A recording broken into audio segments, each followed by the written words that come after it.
Good afternoon, everyone. It is so wonderful to have a room full of interested citizens and visitors alike, and we're glad to have you. I'm going to officially call this meeting to order, and we will begin with our invocation and Pledge of Allegiance, and I would ask Mr. Carter if he would share an invocation with us. So if you please stand. Thank you, Madam Vice Chair. Great to see everybody here today on this fall day. With that, let us pray. Lord, we thank you for the fall, the changing of seasons with the promise of spring to come. We thank you for this board, and we ask that you be with us today in all the decisions we made. And I'd like to read from you from Luke chapter 12. The secrets will be uncovered, the truth will come forth, and God's thought about every behavior and action will be vindicated.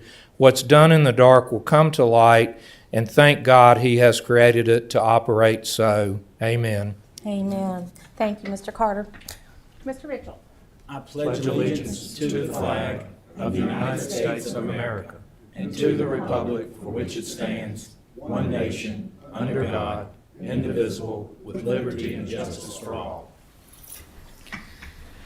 Okay, thank you all so much. The next item we have is approval of the agenda. Gentlemen, are there any desired changes to the agenda for today? Hearing none, I'll accept a motion to approve the agenda as submitted.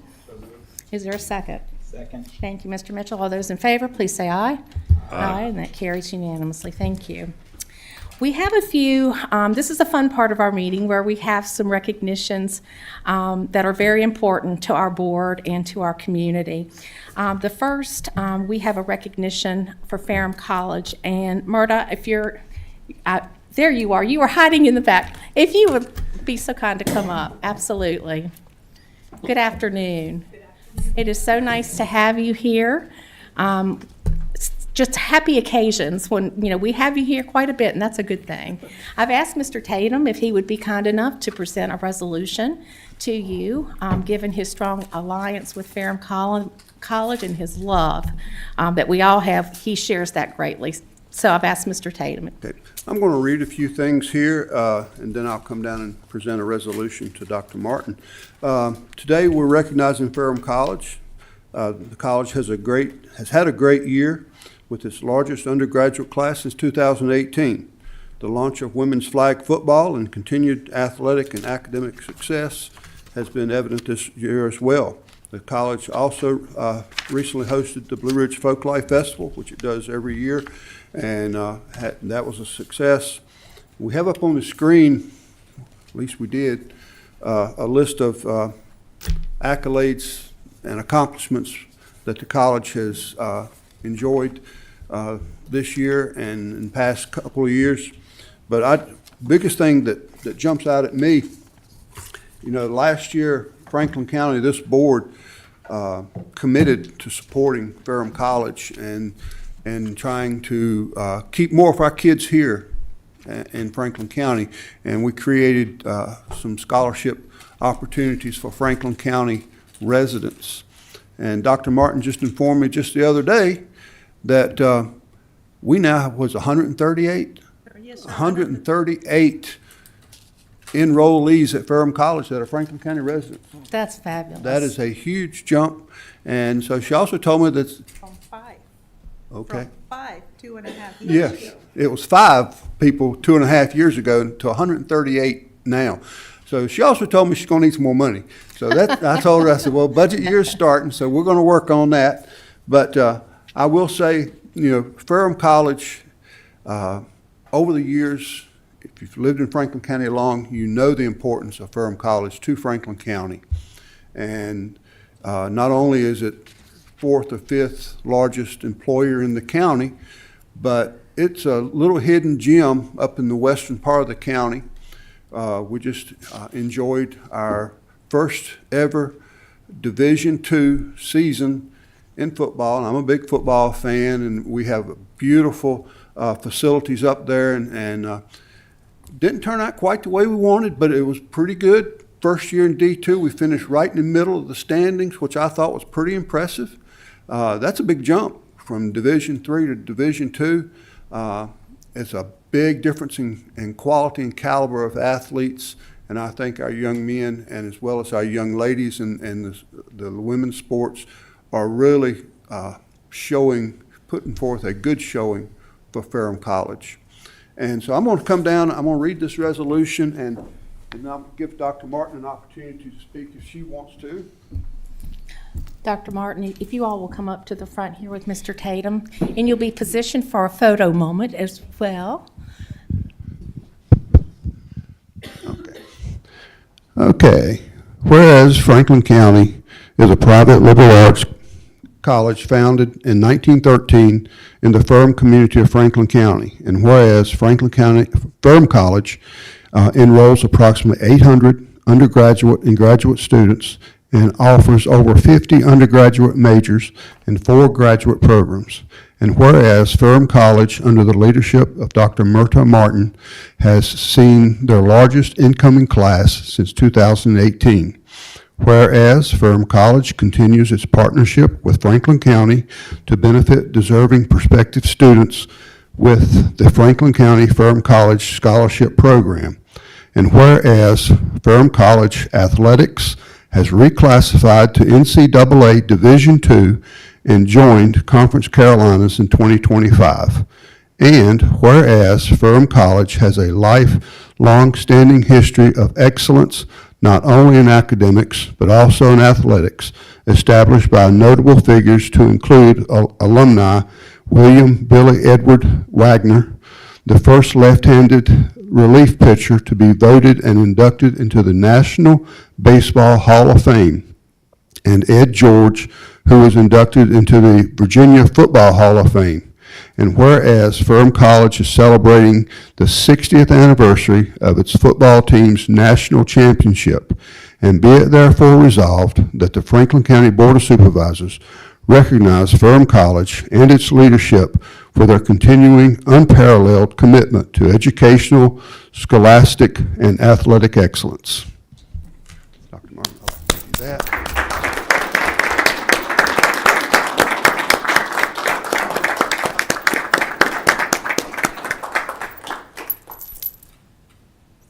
Yeah. Words at this time? Of course, are you kidding? Thank you, Mr. Tatum, esteemed members of the board. I wish to say thank you to all of you. This has been, in a way, a short journey, but a long 2.5-year-old journey that has gotten us here. But as the saying goes, it takes a village, and each of you are part of this village. When you envision providing the little college up the street that was founded 112 years ago by the women of the Methodist Church as a college of opportunity in Southwest Virginia, a college that embraced individuals from all walks of life who had ability and intellect and drive and potential and work ethic, but perhaps not the financial means or the mobility means. We're still that college of opportunity. And because of you, our kids here in Franklin County are staying home. And that's really important. Not only are they staying home, but they're being supported by the families. And when they're supported by families, they persist. And when they persist, they graduate. And when they graduate, they become part of the economic engine of this county and of this state, as opposed to what other schools do and do very well, which is educate and then export. We need to keep our kids home. We have embarked on an audacious journey of Division II, and it is because really of the hard work of the gentleman that is next to me. We have had a very successful launch this year. As Mr. Tatum said, we finished 500 in football, and given that we only had 35% scholarship, that is a resounding success. Of just as importantly, you may or may not know, we went to the second round of the playoffs in men's and women's soccer. Again, an incredible journey, and it's because of the partnership that we have here. I am going to turn it over, with your permission, Madam Vice Chair, to Coach Adams. But before I do so, I'm going to end the same way that I always end, which is giving you homework. I need you all to open your mouths and tell everything that is good and beautiful about Ferrum College and about Franklin County.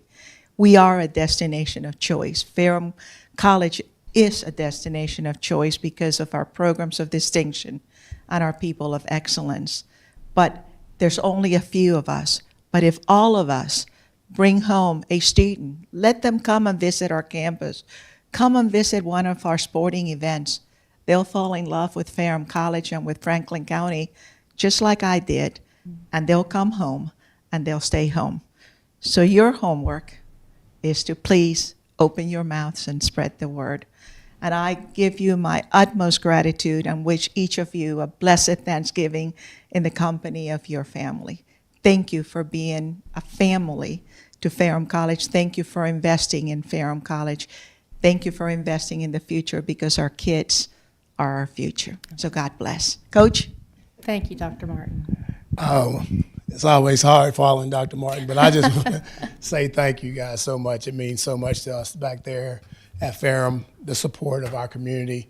A lot of people don't know this. I was born here in this county. My father is from here, and I've spent a lot of time in this area, in this region, and I am so committed to my alma mater, Ferrum College. I've been blessed with the opportunity to work alongside Dr. Martin's leadership, and the things that are happening up there right now are just unbelievable, and we're just going to continue to push forward and represent this county in the way that it deserves.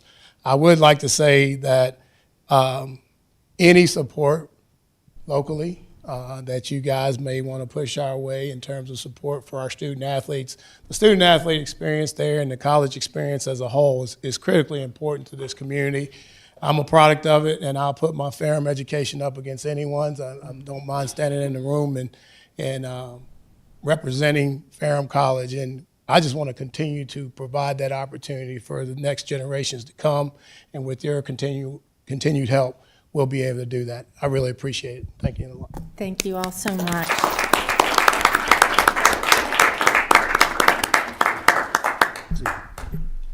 Dr. Martin, we are point well taken on our homework, and we will be busy about it. We'll get to it, and it is our honor and our pleasure to be partners and stakeholders in Ferrum College. It means the world that we have you in Franklin County, and we need to shoulder work hand in hand. So it's our privilege to do so. Thank you, Madam Vice Chair. God bless you. Thank you. Thank you. Okay, next on the agenda, we have a VACO, which is our Virginia Association of Counties award that we so humbly receive. We have Joe Lurch with us from VACO to present the award. And Joe, hello, and it's just not been so long since I saw you. It hasn't been, Madam Chair. No, thank you. Yeah, but I know the conference, just for, you can take it back, the VACO conference was outstanding, as usual. We're just so we're so grateful for your contributions to the work that you do, because we use it every day in and out of how we operate here in Franklin County. So thank you for that. Well, thank you, Madam Chair. So I will open the floor, Joe, for you to make your award. All right. So, Madam Chair, members of the board, my name is Joe Lurch, Director of Local Government Policy for VACO, which is the Virginia Association of Counties. And just for your citizens who might not know us, we represent the counties in Virginia. We've been around since 1934, so 90 plus years going strong. We chiefly do that through advocacy and education, but we also have outreach. We have our annual conference, which brings leaders all across the state for a lot of education and policy work, which we just completed. So a little bit about the Achievement Awards. This was started in 2003, so this is our 23rd year, I think, of the annual Achievement Awards program. We received 155 entries this year, which is a record. I don't remember what the previous record was. We have 57 winners selected from 33 counties. So it's truly a competitive program. At 36% were selected. So this is Franklin's 7th award. You won previously in 2012, 2020, twice in 2021, 2022, and 2024. I don't know what happened in 2023, but we're going to get you back on the train. You weren't paying attention, Joe. That's right. But part of what we're looking for in these awards, when our judges look at these several criteria, is it offering an innovative solution to a problem or a delivery of a service? Does it promote intergovernmental cooperation? Is it a model? And I think truly this year's is a model that could be copied by others. Or does it take an innovative approach by another jurisdiction and then build on it? So this year's award goes to the Franklin County Public Library reimagines its role in community health. Now, I know that Rebecca Ventola is going to come up and speak about the specifics about this, but I think what really grabbed me when I read this submission was just the forward thinking and looking of the library system. And of course, this is the second award your libraries have gotten from us. Recently you got the 24-hour library kiosk. But the part that really struck me was motivated by the principle, never guess when you can ask. And they really went to the citizens of the community. And by the way, I think that's I need to get that on a t-shirt. I like that one.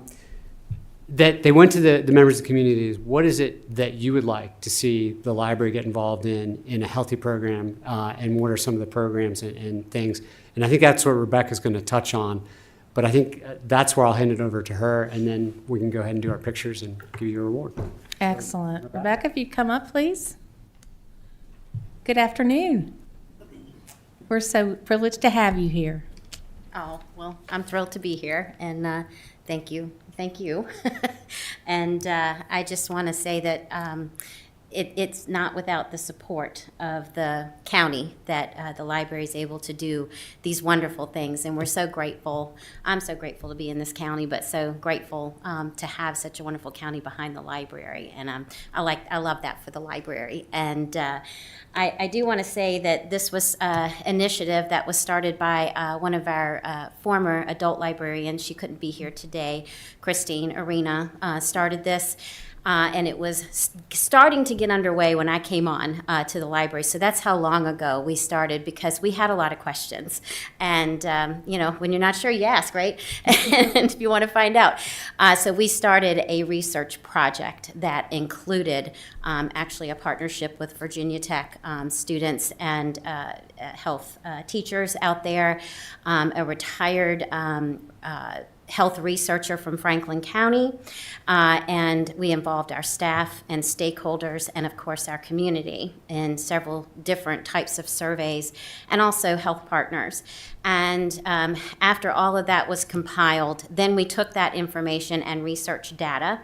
We met again with health partners to see, let them see the results and let them see, what they could do to help us. And then, right around the time, ironically, we were writing our strategic plan, and we worked this right into our strategic plan.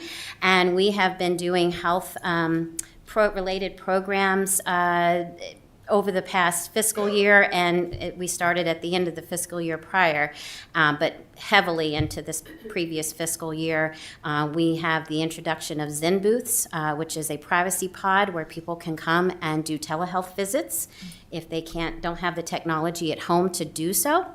We also partnered with Feeding Southwest Virginia, I always say America, Southwest Virginia, and provided meals for local children in need over the summer.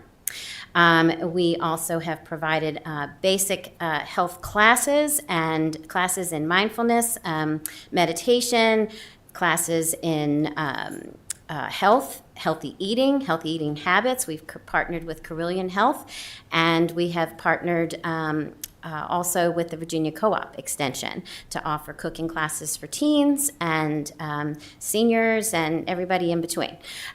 So it's just been a wonderful initiative that I am so happy to be a part of. And we also got a journal article written about us in so Franklin County and the Franklin County Libraries in the American Journal for Health Education. Feel free to check that out. It's a wonderful read if you like research. I'm just thrilled to be here and thrilled for the library and thrilled for the community. Rebecca, I know that I speak, I'm sure, on behalf of the board. We very much appreciate your leadership and your vision.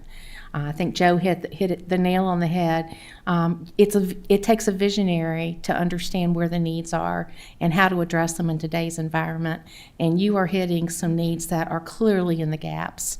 And we are very grateful to you and your team for this work. Thank you. Yes, it does take a village. I'm going to copy her.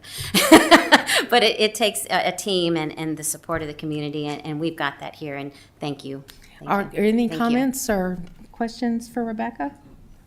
Okay, very good. Joe? Picture time. Picture time, okay. How do you want to do this? Wait, I'll you want come us- down. All right, that'd be great. Or no, I'll come down for this one, I guess. Want to make sure I've got things to sign. Madam Vice Chair, as you're going down, I'd also like to thank Brandy Rosser on staff who worked with Rebecca on the submittal of that application. So kindly thank Brandy and Rebecca. It must have been a really good application. Joe, it's a good project and a good application. So very thankful for everyone involved. That's right. That's right. Okay.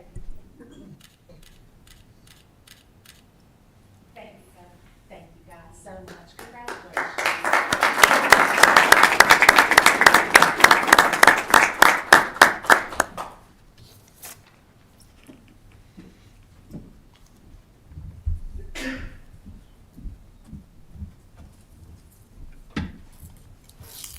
Okay, that was wonderful. Our last, but not least recognition is of Mr. William Mitchell. I have asked Nick Mitchell, our supervisor for the Snow Creek District, Nick, if you'd be kind enough to present the resolution with family. You all please come up. Your family can come up as well.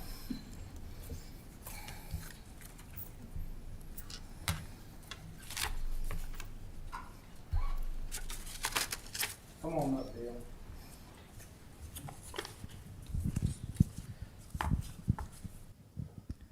Whereas the Franklin County Library System provides public access to educational, cultural, and recreational information and opportunities through various formats and technology, helping to empower our citizens, thereby contributing to successful futures and a strong community.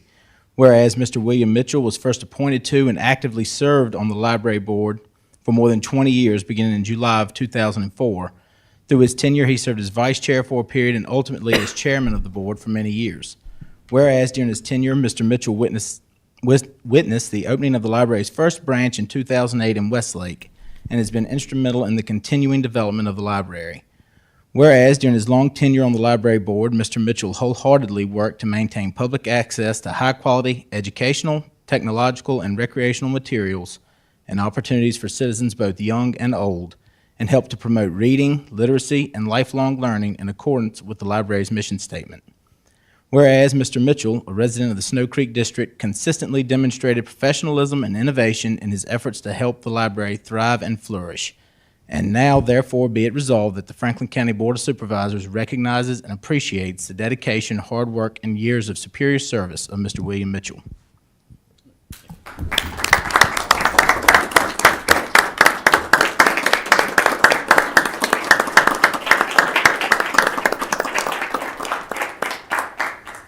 We have to get a picture.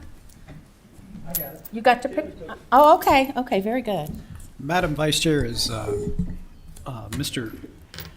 Mitchell comes back to the dais, just personally like to thank Mr.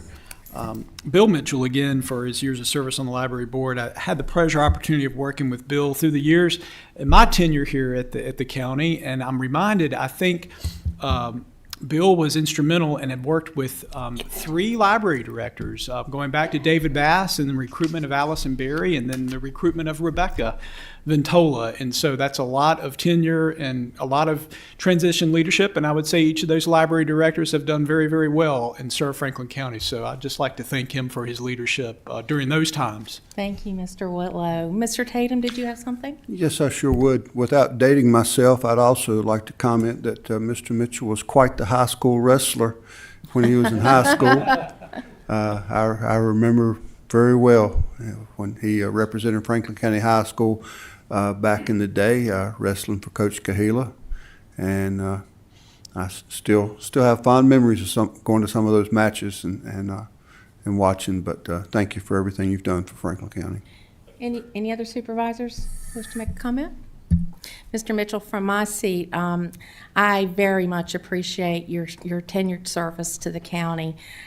It takes people with very big hearts to serve the years that you have served to Franklin County's library system. And I'm sure that you have left many things that are unprecedented in nature by you touching those things. And we thank you so very much. Would you like to say anything?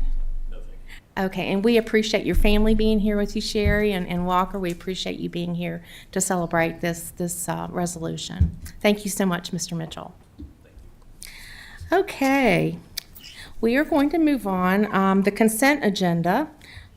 Gentlemen, you have that in your book. Are there any items on the consent agenda that you would like to pull for discussion? Madam Vice Chair, Yes, sir. I'd like to pull item number 3. Item number 3 will be pulled. Anything else? Madam Vice Chair, I don't want to pull one, but I would just like to make sure that everyone saw on the dais the bid tablets for the Snow Creek collection site. Yes, sir. Thank you for calling our attention to that, Nat.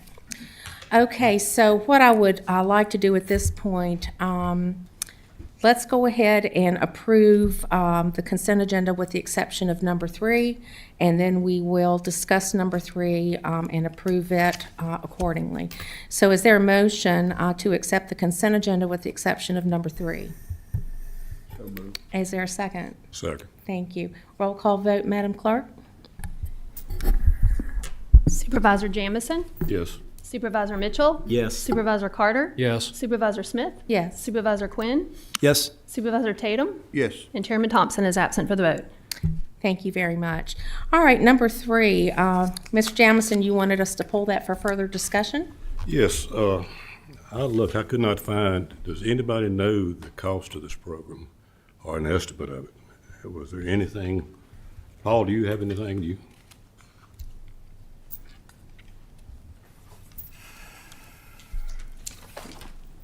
Thank you for the question. I'll do my best to answer this. Bill Tanger is the person who's really promoting this. He's with the Friends of the Rivers of Virginia.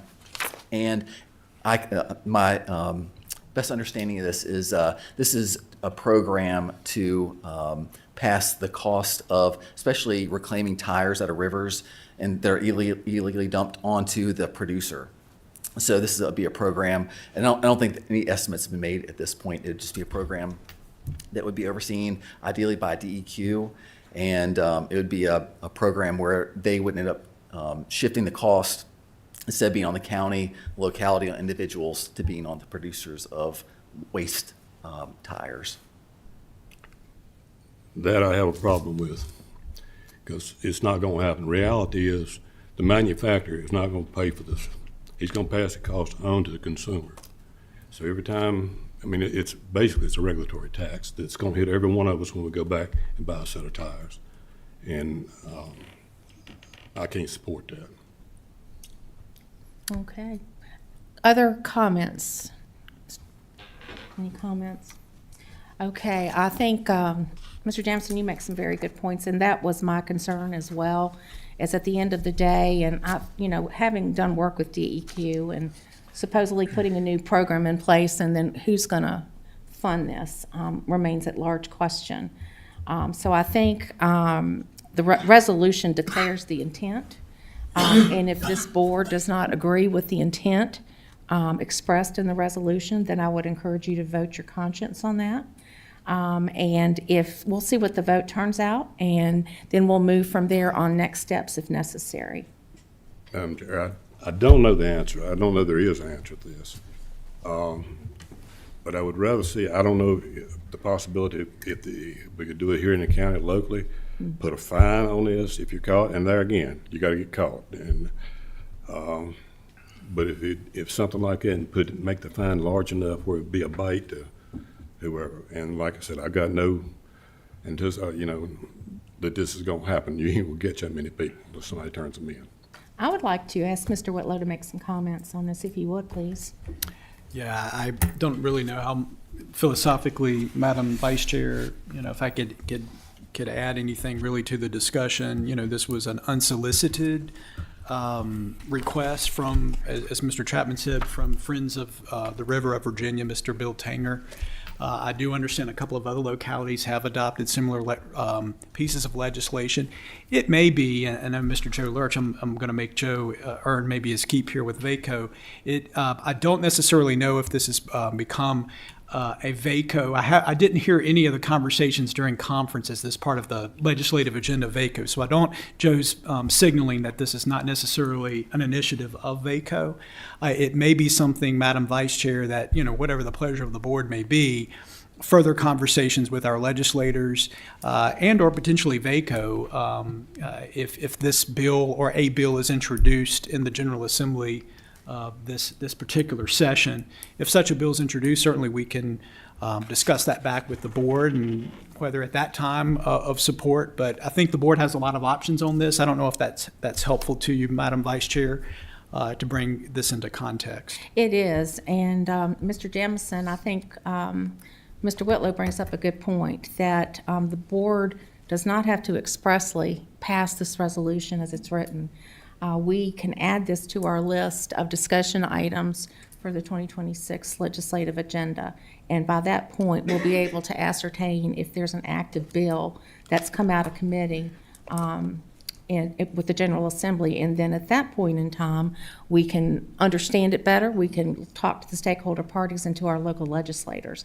I think that is a path that we could easily take, but I would leave it up to your discretion to my colleagues as to what you want to do.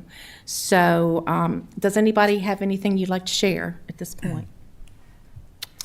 Yes, Mr. Quinn. I would just add that the tires seem to be such a problem where I've seen so many dumped on property. I was part of a piece of property where I think the owner was going to the tire replacement firms and offering to take their tires if he paid them $1, and then he dumped them on this property. And so I don't know, in general, I support anything that cleans up the tires because there's such an eyesore and there's such a problem in the rivers. Right. Thank you for that, Mr. Quinn. Okay, so we need to take action on item number 3. I would entertain a motion to approve or disapprove of this resolution. Madam Vice Chair, I'd like to make a motion. I move to deny the permission to endorse and adopt a resolution in support of the proposed state legislation establishing producer responsibility for the collection, recycling, and proper disposal of the end-of-life tires. Thank you, Mr. Jamison. Is there a second? Second. Thank Mr. Carter. All those in favor, please say aye. Aye. Aye. All those opposed, like sign. Oppose. Thank you, Mr. Quinn. And the motion carries. Again, with the board's encouragement, we will add this as a discussion topic when we start to work on our legislative agenda and see what more we know at that point. All right, thank you all for that. The next item we have is to hear from VDOT, Brian Cassell. I didn't see you, Brian, but you're here. Ma'am. How are you this afternoon? I'm doing well. How are you? We're so glad to have you with us. Well, it's a privilege to be here with you all, and as always, so Well, thank you. Lisa and Robin, welcome. Brought the whole team. You did. Well, we left Eddie out. So we'll start with the maintenance activities for the previous 30 days for our monthly update. Route 864, Old Ferrum Road, that was a pipe replacement project which has been completed. Route 678, North Ridge Road, that is a pipe replacement project which has also been completed. And then we're mowing our primary routes. We're finished in 2 of our area headquarters on the primaries, working secondaries. 2 of our areas are roughly 50%, probably a little further along than that now on our primaries. And then once they're done, they'll move over to our secondaries and these are our 3rd and final mowings for the year. Moving on to maintenance activities for the next 60 days, I'll drop down to, of course, the mowing. I would just mention that. Route 220, Virgil Ute Highway, there's a pipe replacement on the northbound section between 608 Fork Mountain and 618 Muddy Fork Road. It's a lane closure in place for a boring project. That should be completed in early December. I believe they've had some lane closures here and there to accommodate some work. We're boring a pipe under the northbound side to tie into a median inlet. So that work's ongoing. Then we have Route 862 John Arthur Road, a pipe replacement project, which is now complete since we submitted this, so we had it in progress, but it's actually now completed. And Route 122, we have a mill and overlay between the town of Rocky Mount and Route 871 Longwood Road. It's scheduled to begin the 20th of November. That's somewhat weather dependent and also dependent on our contractor schedule, but we're winding down in our paving season, so hopefully they will get that accomplished this season. Let's see, moving right along on to page 2. Just noting some of the active permits you see we have there. Of course, the fiber is alive and well, a lot of activity on the fiber side with River Street and Zytel and others. And also Western Virginia Water Authority is doing some things with water meters and so forth. So there's some permit activity there you might see that's visible. Jump down to completed traffic studies. We have Route 1017, which is Lake Watch Drive. That's the road that goes right beside Bojangles, and then you turn left to go to the green box sites. We've had some problems with parking there, and it's been going for years. It's now starting to show some deterioration within the roadway. So we had our burnt chimney area go out, install, regrade the shoulders, get some shoulder stone in place to level it back up because it was very heavily rutted, and then we've placed some no parking signs there. So that's a recent addition. And then we have, of course, our 3 projects there at the top that you see that are in progress, and for 635, 619, and 705 Chestnut Hill that are ongoing. With that, I'll be happy to answer any questions that you all may have. Thank you for your report, Brian. Yes, ma'am. I'll open the floor for any supervisors. Mr. Tatum? Yes, Brian, this bridge replacement on 40 at Otter Creek up in Ferrum, I've gotten several phone calls from citizens and just spoke with Jeff earlier, and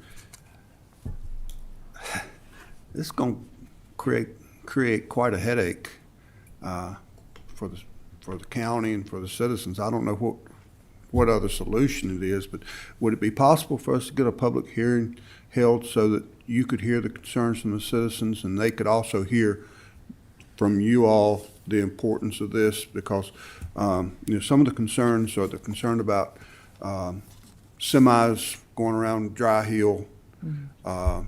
We also have concerns. I was talking to Jeff, and our trash trucks are 32 tons, and I don't think there's a couple of bridges on Dry Hill that won't accommodate our trash trucks to even get up to Endicott to empty the dumpsters, and that's not even counting for our fire trucks. If we have a fire call up there, a tanker truck very easily is going to be overweight. So I don't know the solution to it, but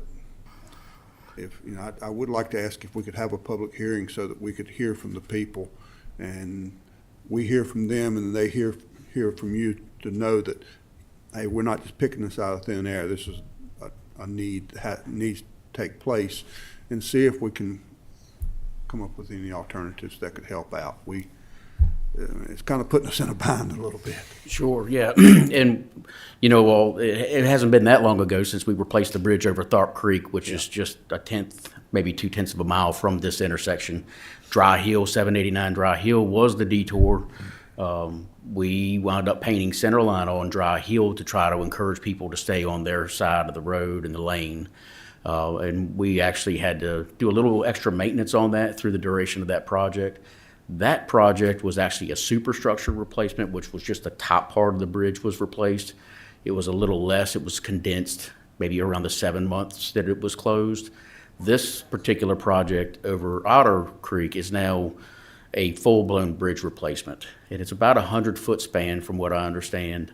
So the duration of the project is naturally longer. They did post for a willingness to hold a public hearing. Obviously, if we don't have a public hearing, it speeds up the project, so to speak.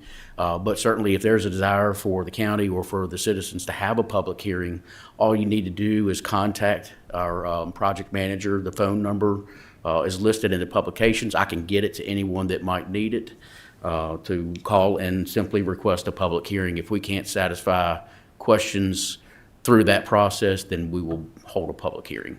Okay.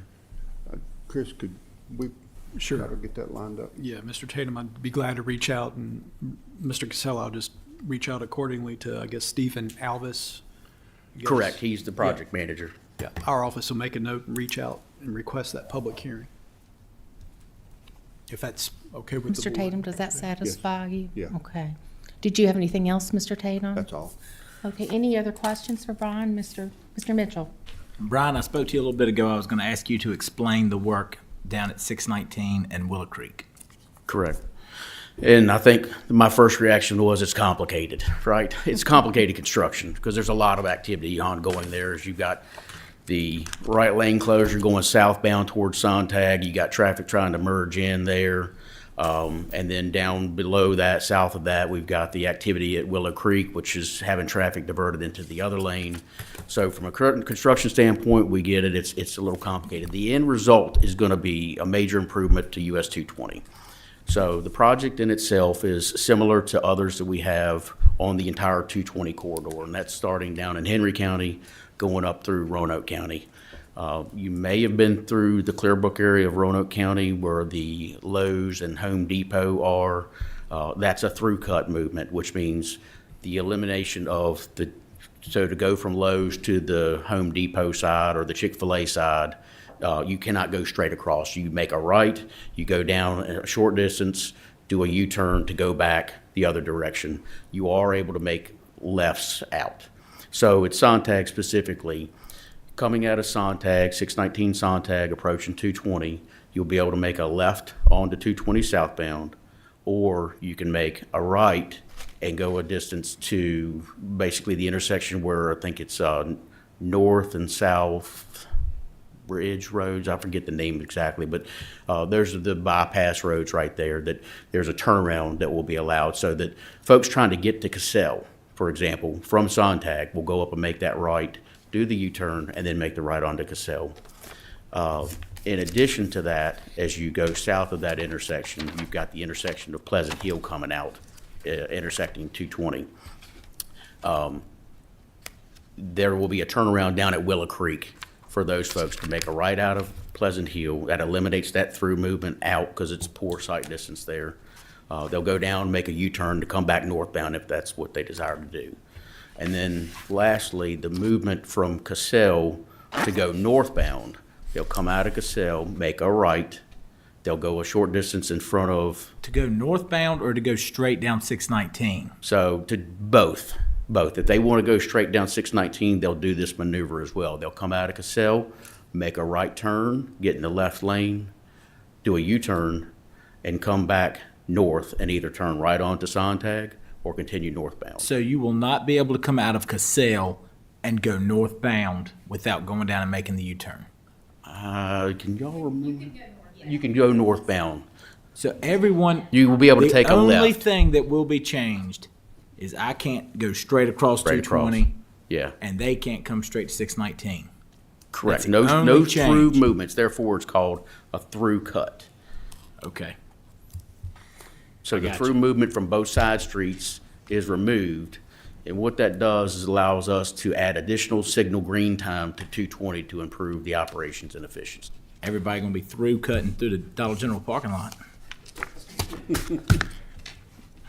Mr. Thank you, Whitlow? thank you. Yeah, I would just like to add, Madam Vice Chair and Mr. Mitchell, members of the board, you may recall some discussions, I guess, a few years ago with traffic management along the US 220 corridor, and this through-cut treatment in these intersections, as I understand, is being applied essentially in the entire 220 corridor between basically Bassett Forks, North Carolina, if you will, and there in Roanoke. But you're right, Mr. Mitchell, I'm sure there will be some motorists to see the sheriff here catching some folks cutting through the parking lots. But Absolutely. Don't deny that there will be some pains in the beginning as people begin to navigate the new pattern.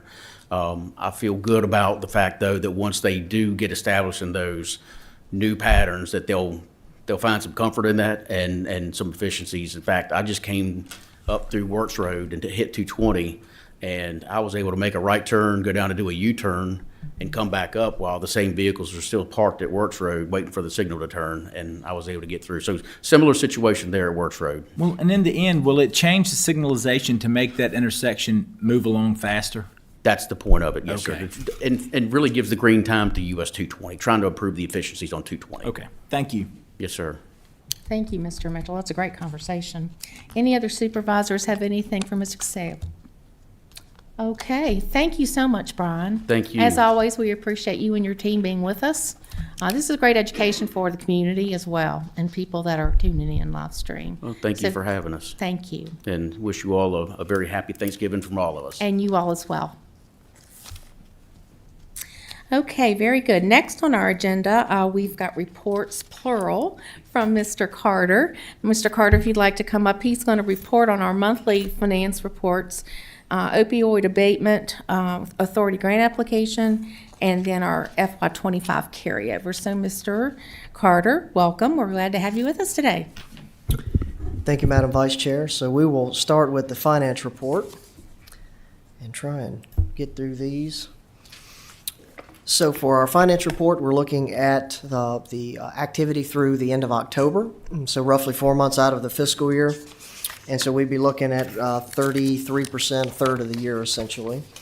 And so revenue is looking appropriate at this point for the ones that are monthly. We are still early in the property tax collection as of the end of October.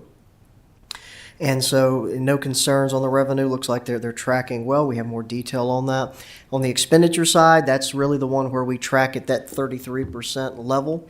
And other than the couple of areas, your general financial administration and your community development that have a lot of front-loaded payments in the fiscal year, membership dues, payments, insurance, those type things, contracts, everything else is at that 33% or below. And so those those other two areas will equalize throughout the fiscal year. So no concerns on the expenditures or how the revenues are tracking at this point.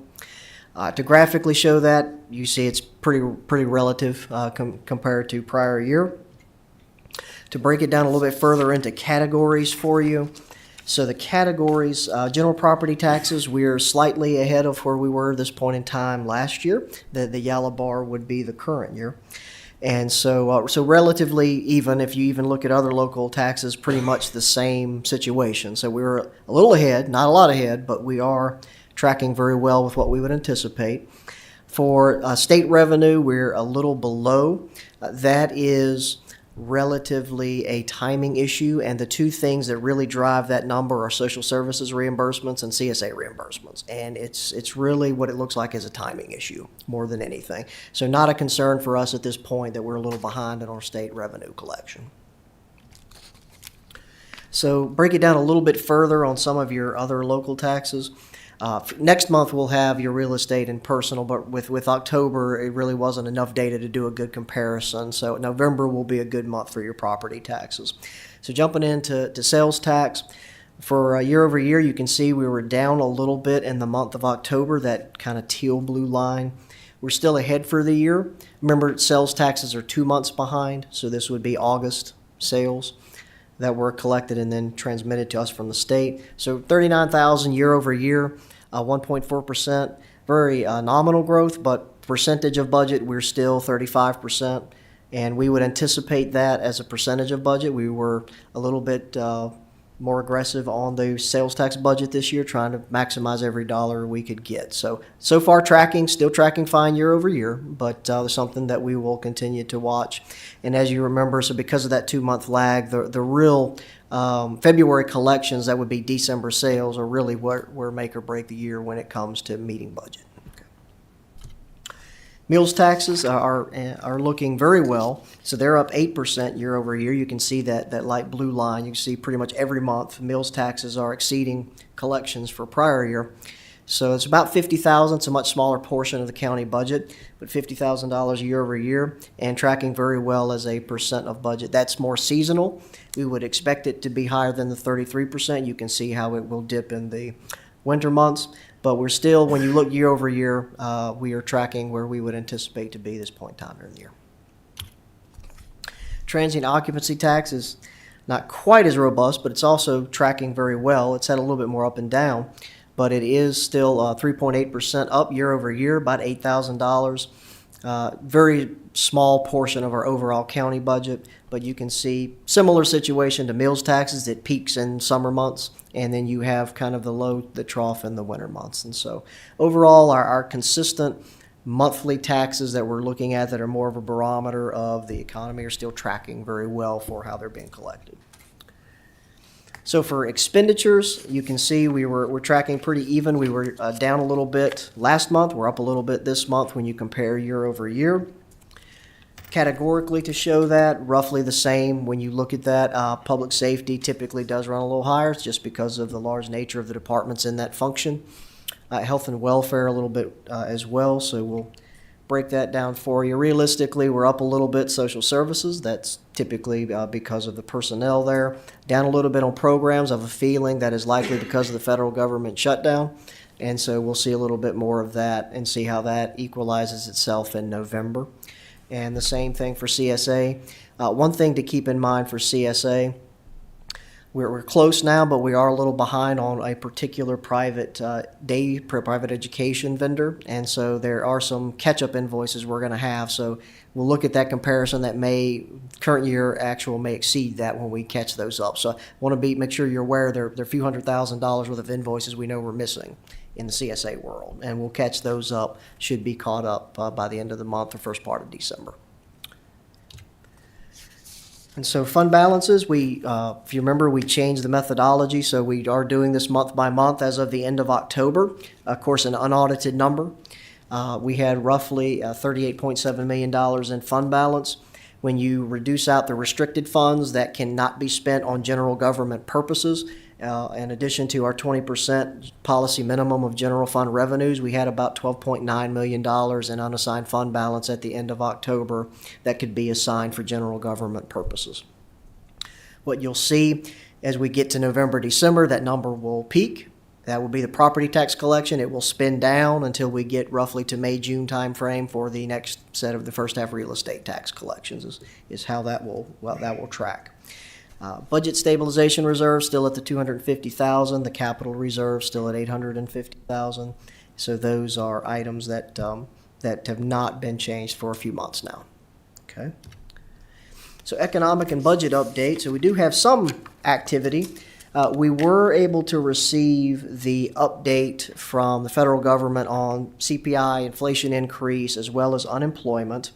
Unemployment was not reported, but we at least looked at some preliminary data. It doesn't look like it's changed significantly. CPI did come in for September as 3% year over year. Core inflation was also 3%, and that excludes your food and energy. We do not have October data. We are not sure if we will receive October data or if the federal government would just pick back up with November. And so we'll keep you updated as they're reopened now, we receive information. At the October meeting, the Federal Reserve did reduce their benchmark rate another 1/4 percentage point. So the target range is 3.75 to 4% currently. Their next meeting is not until December 9th and 10th, so we have one more possibility this calendar year for a rate adjustment. The Chairman Powell of the Federal Reserve, was a little cautious as to whether there will be another rate reduction at this point, given the jobs data particularly and their concerns in that arena. And so I think that will be something we'll watch. If they do, probably another 1/4 percentage point. I don't think it'll be significant. But those are one of the things we'll keep watching. So we anticipated rate reductions in the current year budget. And of course, as we get into our next fiscal year budget discussions in the coming months, that'll be an item from a budget perspective and a budget pressure. As the interest rate drops, our earnings on investments drop as well. So the state budget is gearing up. General Assembly money committees are meeting this week to receive reports from staff. The governor is scheduled to present his biennial budget in December, mid-December.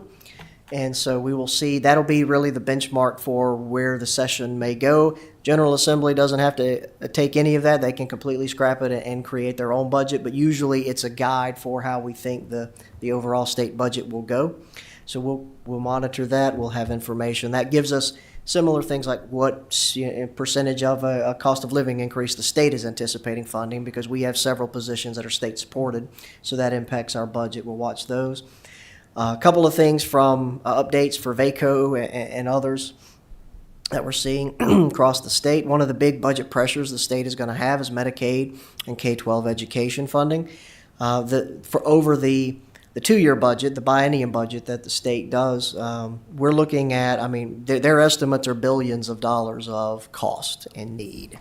And so that comes right off the top likely of what the General Assembly will have to deal with before they look at other priorities. We're continuing to monitor.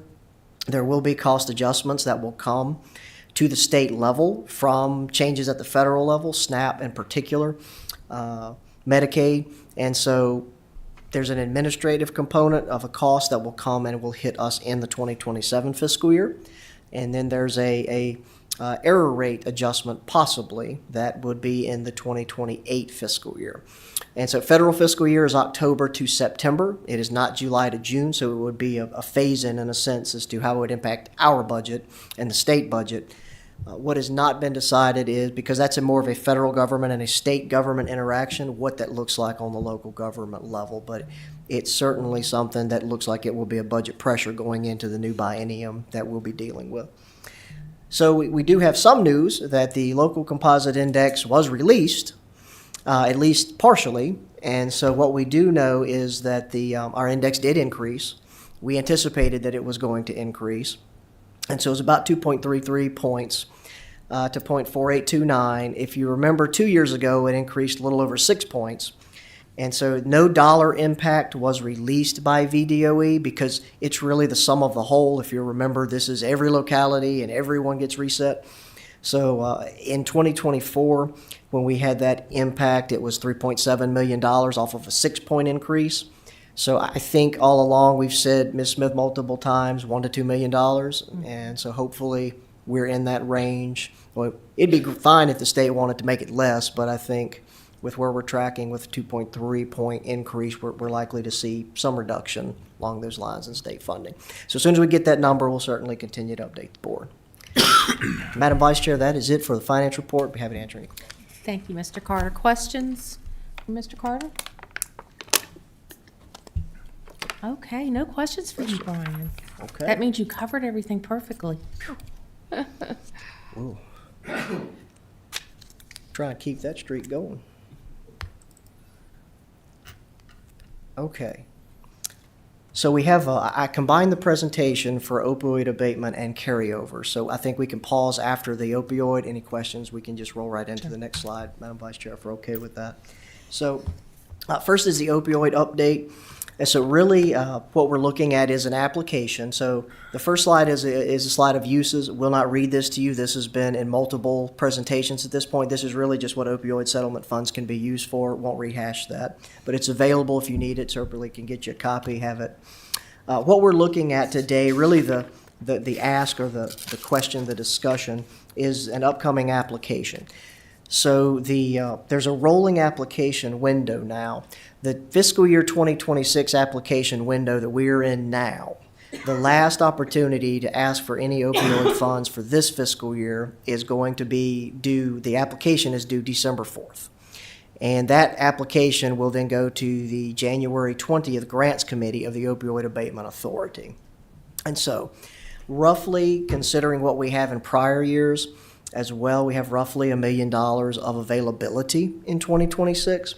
I think we want to, if you remember last month, I presented a 3-year plan for you. I think what we're looking at, we'll talk about that a little bit later, but that 3-year plan really probably is best to start at the beginning of a fiscal year in 2027, July 1st, rather than in the middle.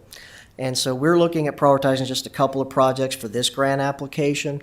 The first one is an amendment, actually. So with the Grace House application was to renovate the current Grace House on West Church Street for the Pearl program. It's a safe housing and recovery program for pregnant postpartum women. So the board has approved, and the OAA has approved funding for $155,000 for that project already. So what has occurred is Piedmont Community Services, the partner that owns that building and is partnering with us on this project, had an engineer take a look at the facility, and the cost to repair and renovate that came in significantly more than budget, more than $280,000. So Piedmont asked, and we met with OAA staff as to could we amend the application. They answered we could. What Piedmont would like to do is instead of renovating their current facility and incurring that cost that would only add 2 additional rooms essentially in the house, is looking to purchase an entirely different house that would allow 3 rooms, so more capacity, allow some staff room. And so it would change the metrics for the application, where instead of 2 new rooms, we're looking at 3, which would be good from a metric standpoint as far as capacity. They only have about 5 available now, so it would go a long way. I know an additional 3 more would certainly provide a needed space. They feel like that would be easier and more cost-effective, so they've asked to increase from the $155,000 to $250,000 on the application. Staff is supportive of the program. We're supportive of the additional purchase. We think that ultimately that will be a good use of opioid funds, and it'll also help us use some of these one-time that are back to a couple years out of this $1 million. So that's one request and ask of the board is to accept or approve that submitted amendment. Brian, may I ask you a question before you move on? Absolutely, yes, ma'am. While we're on this, were there RFPs, was an RFP done to establish cost comparison? Was. For reno versus new build, and the new build's been scrutinized for ROI, those types of things? So there was not an RFP for renovation or new build. An RFP was completed for a renovation of the existing property, and it came in significantly higher than budget. If I remember, about $250,000. We whittled that down. We thought we could get it a little bit under that, but that was before the engineer's estimate that came in. I think after that, after the original proposal, we wanted an engineer's estimate. Piedmont provided that, and that's what came with that cost. Okay. So an RFP was specific to that property. Now, with a property purchase, it wouldn't really be an RFP process on that piece. And Piedmont would purchase the property, sufficient documentation would be provided to the county, we'd reimburse them. That would be the only county obligation in that process. Piedmont staff would handle the renovation, they would handle the maintenance, any of those items. If there were renovations, costs of that nature, Ms. Smith, yes, an RFP would be required, and we would require Piedmont to go through that process before they proceed. Yeah, because I'm just curious, I'm not in favor of, a lot of cost shifting Right. from Piedmont, unless you anticipate there may be that possibility. I don't think so. Okay. They've been pretty upfront, and we've been pretty consistent with, we will go this far. And given the engineer's report, I understand why it's a little bit higher than we would really like, to be honest.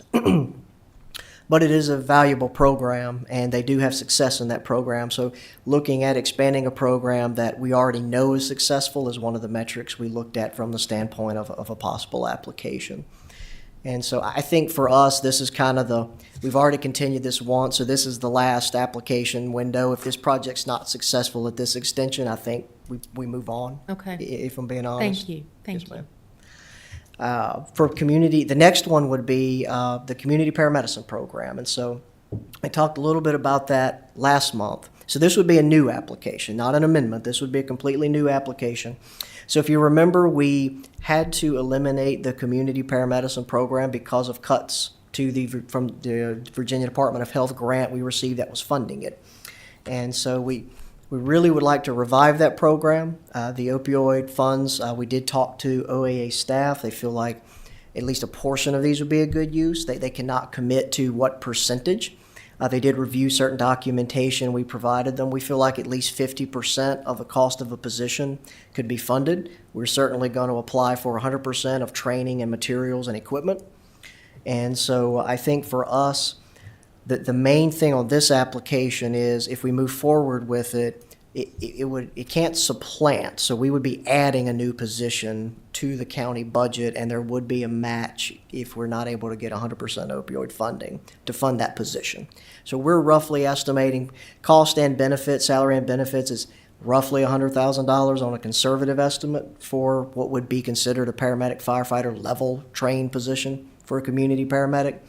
So that roughly half of that would be $50,000 would possibly be the board's commitment moving forward if we're even awarded the grant.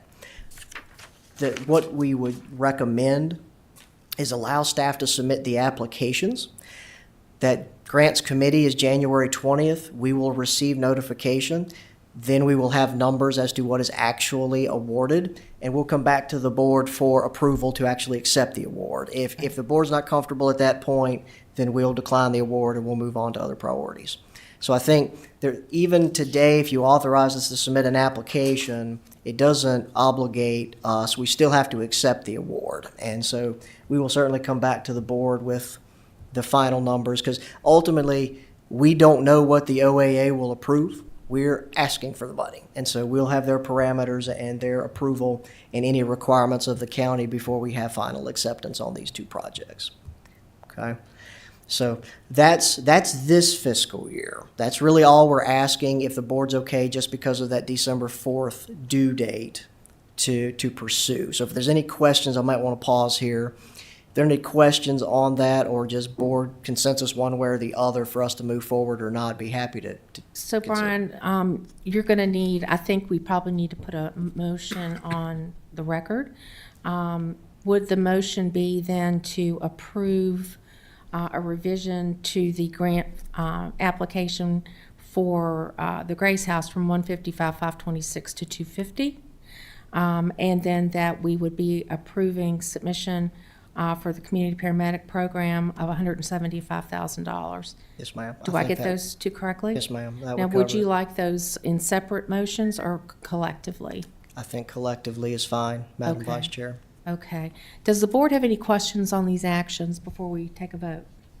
Mr. Carter? I have a question. I just have a comment. At VACO, I sat through a presentation by the opioid organization, and Mr. Hutzler's going to send me that PowerPoint. So I'll forward that on to you all, because there were a lot of other programs that other counties were doing that I think would be applicable for Franklin County moving forward. Great.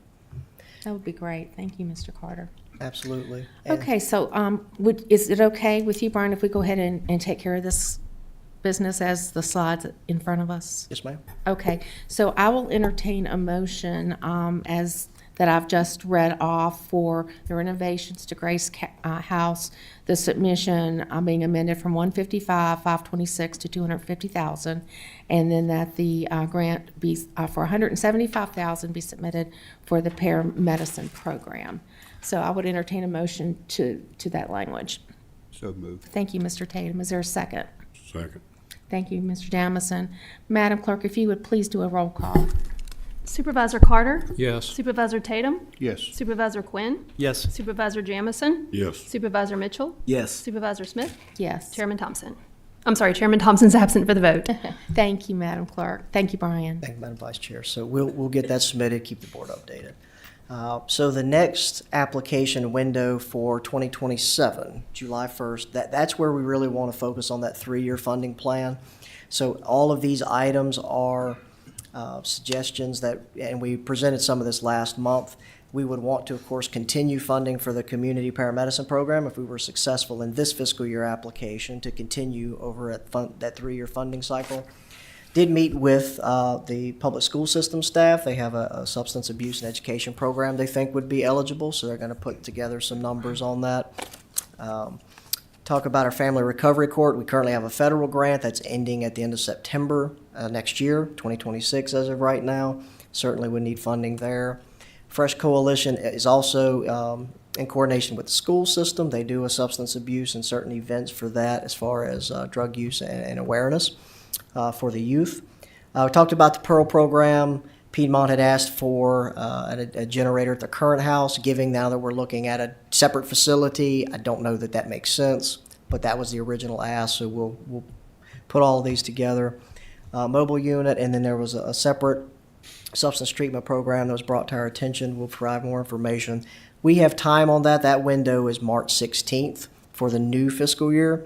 So really didn't want to combine that here because we have time. We have time to get some better estimates on the numbers and priorities for the board. The two that we asked for was the priority today. So just wanted to give you an update on future, and Ms. Carter, if you could provide that, that'll be helpful. We have a quarterly meeting with OAA members across the state as well, and I attend that virtually. And so there's a lot of activity and discussion, so we have resources that we could also use to vet and research any of those They did put, it made me very proud of our staff. They did put Franklin County up as one of the PowerPoints and showed everything we had done during the presentation, so congratulations. Oh, wow. Okay, that's great. Yeah. So, fantastic. Okay.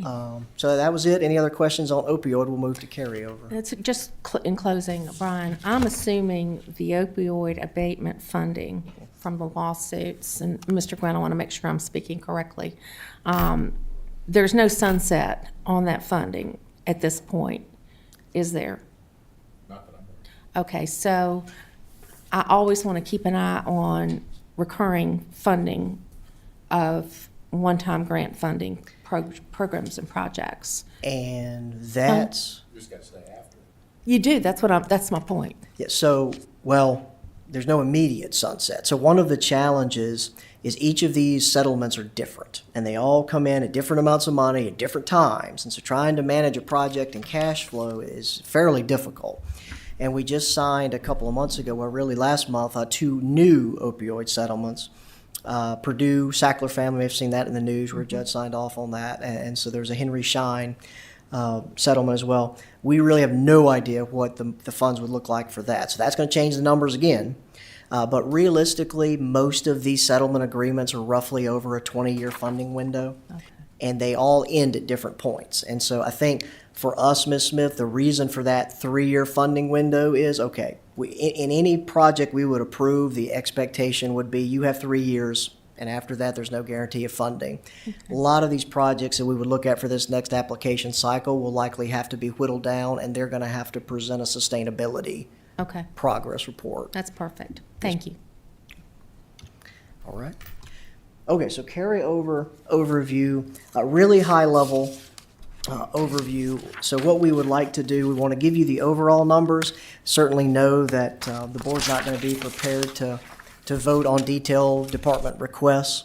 And so we will have that information for you. We will hand that out to you.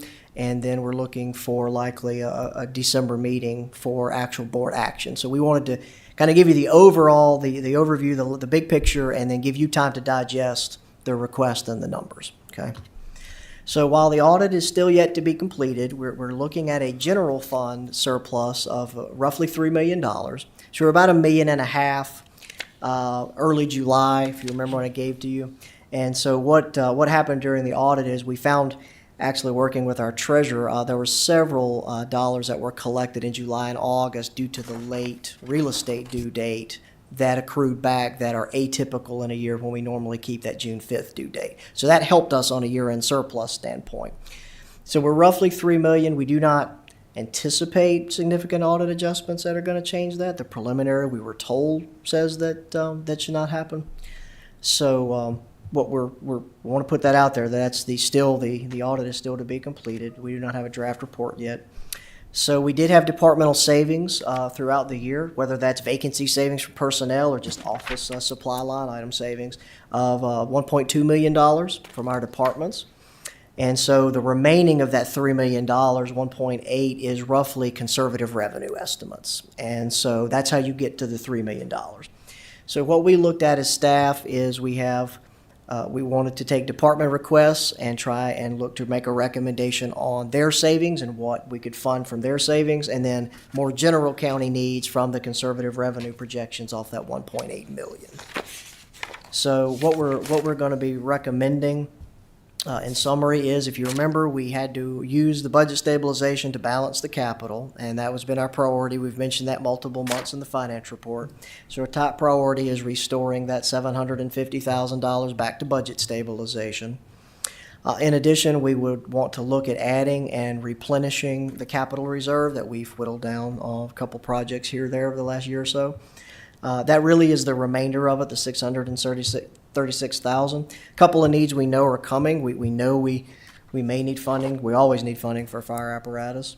Ambulance replacement, we are currently, depending on what we approve on this, we'll be currently funded with our current orders, but that replacement cycle is ongoing. And landfill equipment, very large equipment, we would like to make sure we have a sufficient reserve to cover some of those that may need to be replaced or repaired. So department requests were $2.6 million of ask. So they only had savings of $1.2 million, so that's what we took. So we're recommending funding a department carryover request of $1.5 million. So roughly about $340,000 had to be supplemented from our conservative general fund revenue. If you remember, departments only received they only saved $1.2 million. We're recommending $1.5 million because we think the requests are needed. And so, but we're needing to pull $340,000 from our general fund surplus in order to meet that need. So we wanted to make sure you see where the pots of money are coming from. But overall, this would obligate that $3 million in year-end surplus. And so what we'll have is a summary table for you that'll show the breakdown of the numbers, and then it'll show each department request and recommended funding approval. With the $1.5 million, we would be able to fund roughly the top 1, 2, maybe 3 priorities of every department. We felt like that was a good accommodation for what the departments were asking for. So overall, what we'll do, we'll give that to you this meeting. Please take that with you. We would like time for review and feedback, and we'll plan to bring back that more detailed review to you. It's 7 pages. You can't fit that on a PowerPoint slide. Mm-hmm. And so we want the board to have time to absorb and read and ask questions of staff to where we may could research for you and provide answers so you're comfortable looking at that at the December meeting. Okay, are there any questions from supervisors? Mr. Carter? Thank you, Madam Vice Chair. The fire apparatus rotation schedule, where does that all stand now with the Boone's Mill not accepting the truck, and we purchased the truck for the town? How has that skewed things for the other fire departments? Well, it hasn't skewed in a sense of we were able to order the Henry truck, which was the next in the rotation, the engine. And so really we're caught up in a sense, Mr. Carter, of the rotation schedule. I think though now, depending on, in order to purchase a Boone's Mill tanker, whatever that looks like, and to look to the next replacement in that schedule, where there's not sufficient funding in the account as it exists today. So we're going to need to use one-time money to fund that if we do not proceed with the sale of the ladder truck. And so I think that realistically is where we stand in the fire apparatus replacement condition right now. And just so I have my facts straight, because I received a phone call on this, we offered Boone's Mill a truck, correct? And they refused it. Is that correct? That's correct. We offered them a standard truck, roughly $700,000. They had asked originally for $1.4 million, if I remember correctly. And staff felt like that a standard county issue truck that any other volunteer fire department on a tanker would receive would be sufficient. So that you're correct. Okay, we did offer it. And so to piggyback on that, Mr. Carter, so the fact that that apparatus was turned down, is that the funding that was applied to Henry? Basically, yes, ma'am. That Okay. is. It was repurposed for Henry. So we're not going to go back and continue discussions with Boone's Mill. We're done. Is that correct? I think that could be a board decision. I think Boone's Mill certainly needs a tanker. The one they have is not sufficient. It's old. It's from reserve status. So we do need resolution on that at some point. Mr. Tatum?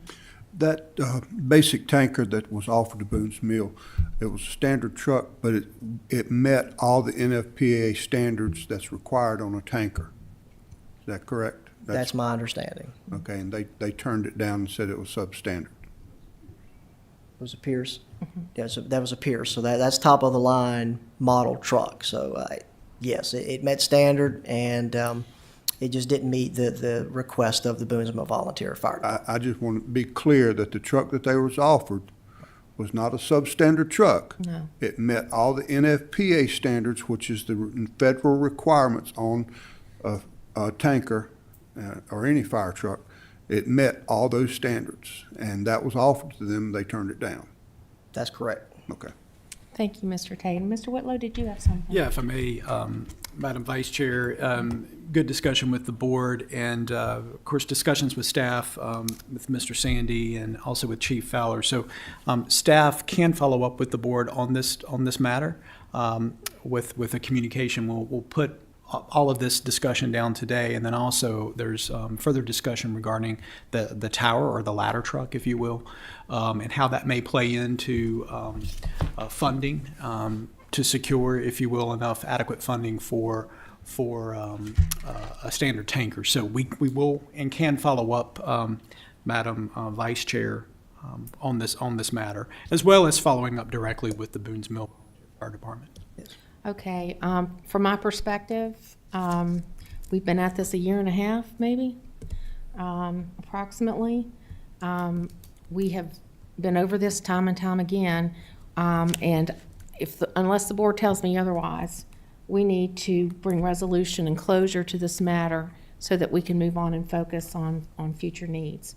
Tired of beating this dead horse, if you will. So anything that you, Mr. Whitlow, and Mr. Sandy need to get to the board to bring us to closure in the near term, we would appreciate getting that material for consideration so that we can just deal with this and be done with it. I would suggest that would be a work session next month. Okay. It's everybody in concurrence with that? Okay, Mr. Carter? Yeah, I'm fine with that. Okay. Mr. Whitlow, does that work with our plans? I know we have a list of work session topics we're dealing with. We do next month, a couple of timely ones, and I was going to share one other update under the under my items, and I will. We'll hold that. Yeah, Yeah. I will. So, but I think between the Tuesday, the 16th, and Thursday, the 18th, Okay. we can consider both those Okay. items. Thank you, Mr. Mitchell. Thank you, Mr. Carter. Yes, ma'am. And Mr. Chief Fowler will be involved in those discussions as the Public Safety Director. Yes. I feel he must be. Are there any other questions on this matter on carryover? Brian, we do look forward to the detail Yes. on this, and I would say if you have a report that's prepared in advance, perhaps, of us getting our board books, having a little extra time to study this issue against budget would be helpful. You'll have it before you leave tonight. Oh, okay, very good. We- Thank you. yeah. Thank you very much. Yes, ma'am. I did want to bring one other item up because it's been a request and it's becoming a need, and that's the question of overtime. And so we currently have a practice. We really only pay overtime to departments, Department of Public Safety, and certain employees in the Department of Public Works. The rest of our employees, when they work overtime, they earn what is called compensatory time, comp time.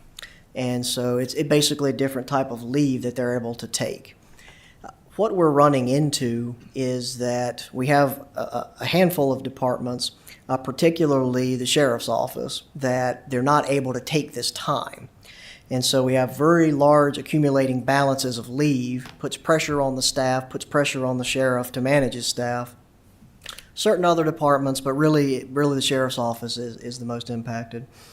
And what we're finding is because employees are not able to take their time, it's actually costing us more money, because if you earned overtime 5 years ago and then you either retire or leave, we have to pay that out to you, and your rate of pay at 5 years from now is going to be higher than it is today when you earn the overtime. So it's actually costing money. The intent originally was, okay, you would work it in, it would be leave that could be taken, but for most of our employees, because we're so lean and thinly staffed, they're just not able to take it. You have to keep operations going in a lot of these functional areas.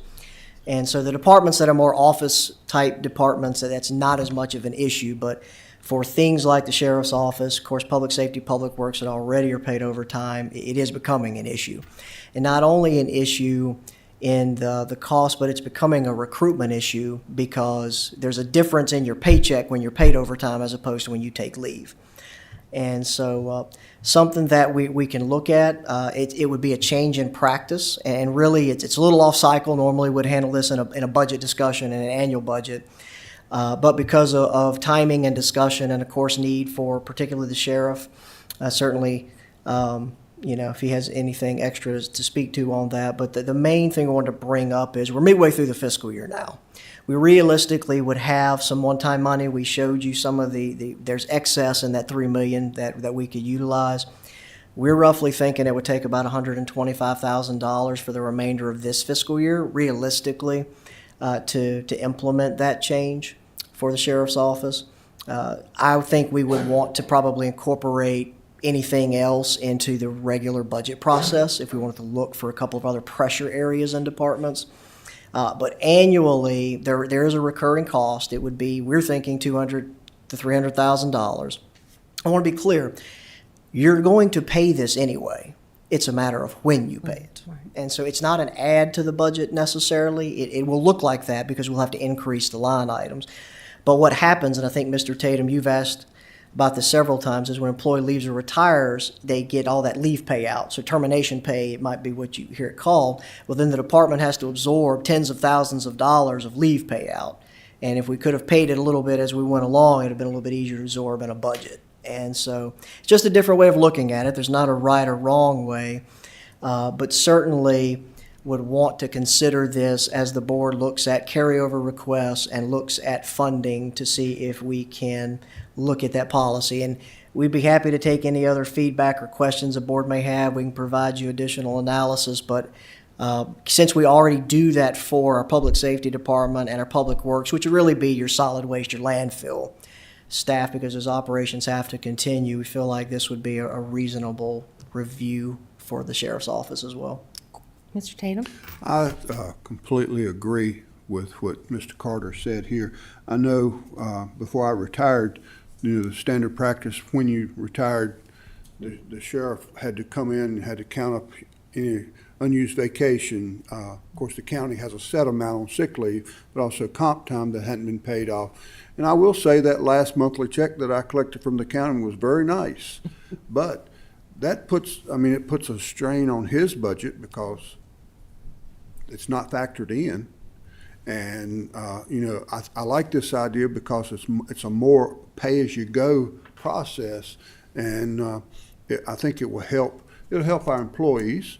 It'll help our departments, our sheriff, our public safety, our public works. It'll help them not to have this huge burden. You're talking some people, $10,000, $15,000 when they retire that he has to find in his budget somewhere. And same way with these other departments. So I completely agree that this is the way we need to go. Okay. Thank you, Mr. Tatum. Any other comments, Mr. Carter? Yeah, I agree. It's just common sense. I think we need to pay this up front and let it drag on and build into these huge amounts. So if we can address that now, I would support that. Okay.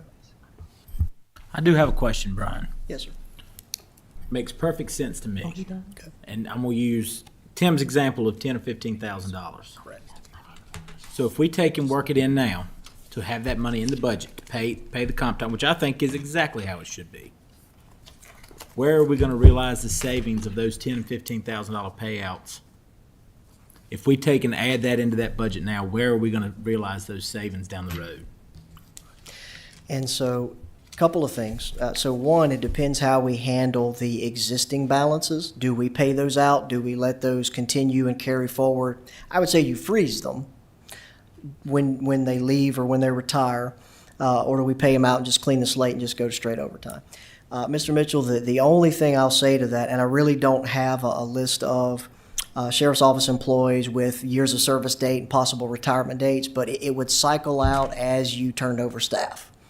And so those savings would, where the sheriff's office budget gets hit is when you have employees leave for turnover, whether they go to another employer, whether they retire. So it's just going to depend on when that separation takes place is when they cycle out. Some years are heavier than others, and it may depend on years of service and how many employees are close to that retirement date for the sheriff's office. But ultimately, when you look at what's been occurring, you're able to keep up with it on a more consistent basis at a lower cost just because how it's been accumulating and what that hourly rate ends up being. It has been. It's not atypical to see somebody with long tenured years of service in the sheriff's office to receive a payout of several $1,000s. Sure, I don't doubt that, and I hope the rest of the board understands what I'm asking. Mm-hmm. If we're looking at $250,000 a year that we put into that budget, Right. or is that new monies we're having to come up with, or are we going to realize that money coming back on the back end? So you're paying it anyway. Right. It's just a matter of when it hits the budget. And so what has happened is the sheriff's office is either having to make the decision, or any department that's dealing with these payouts. Some of our departments have employees with large balances, mostly sheriff's office that's remaining, but there are a couple of smaller departments that do. What ends up happening is they have to withhold hiring a new employee for 2, 3, 4 months to realize vacancy savings in order to pay that leave payout for a long tenured employee. We had a 50-year employee with Ms. Scott just recently retired. I can assure you her payout was significant. And so we were able to use some vacancy savings, or we will utilize vacancy savings on some of that in order to pay that. But for your smaller departments especially, it's a significant budget concern. And so the sheriff would do the same thing. So how that would be handled in a budget, Mr. Mitchell, is that he would just not hire for 2 or 3 months until he could recoup those salary savings to cover that leave payout. Okay. Yeah. And so you're saying $125,000 to finish out this fiscal year? That's what it looks like based on the current balances and what we look at the schedule that the sheriff's office works. They accrue roughly about 8 hours every cycle. Is it every cycle?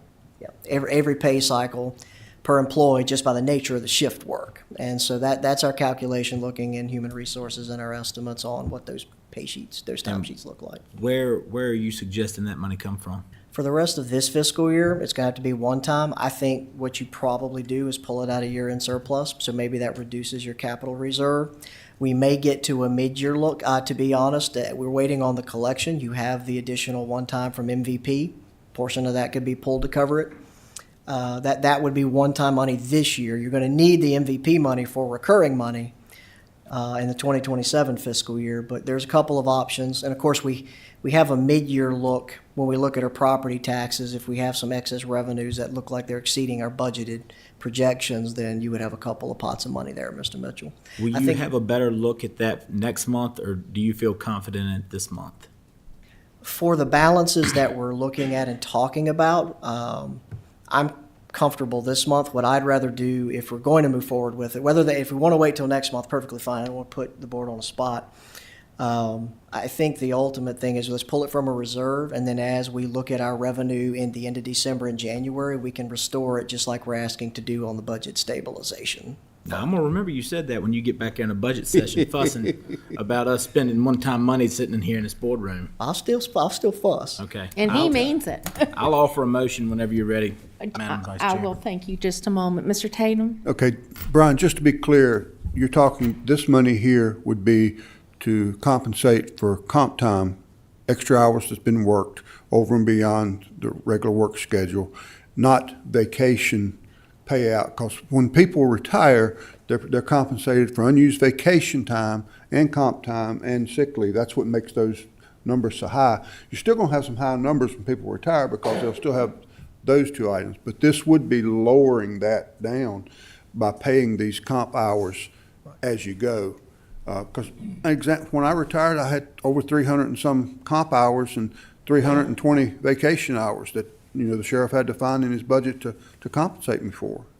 And I know that puts each department in a bind. And I like this idea of a more pay-as-you-go process. And another thing to remember, these men and women that are working just 168 hours a month, that extra 8 hours that they're working is straight time. They're not getting paid time and a half for this time. Right. That's straight hours. It's not time and a half hours. So you're paying them for what they're working. Right. And I think it's only fair.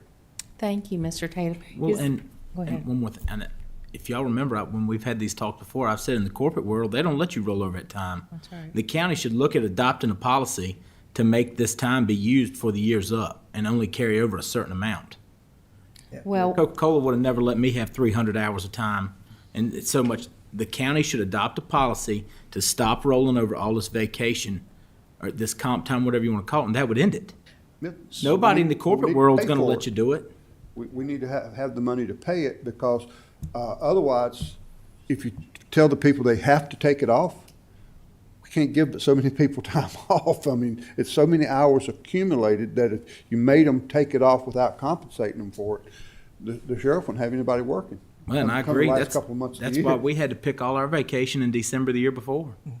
So Make sure you can cover it. I think what would serve us well, Brian, in the interest of time, I think my understanding, and you can correct me, we don't really need a motion for this amount, this 125 today, that it would likely be incorporated in the motion that we would deal with surplus carryover next month. Number one, is that correct?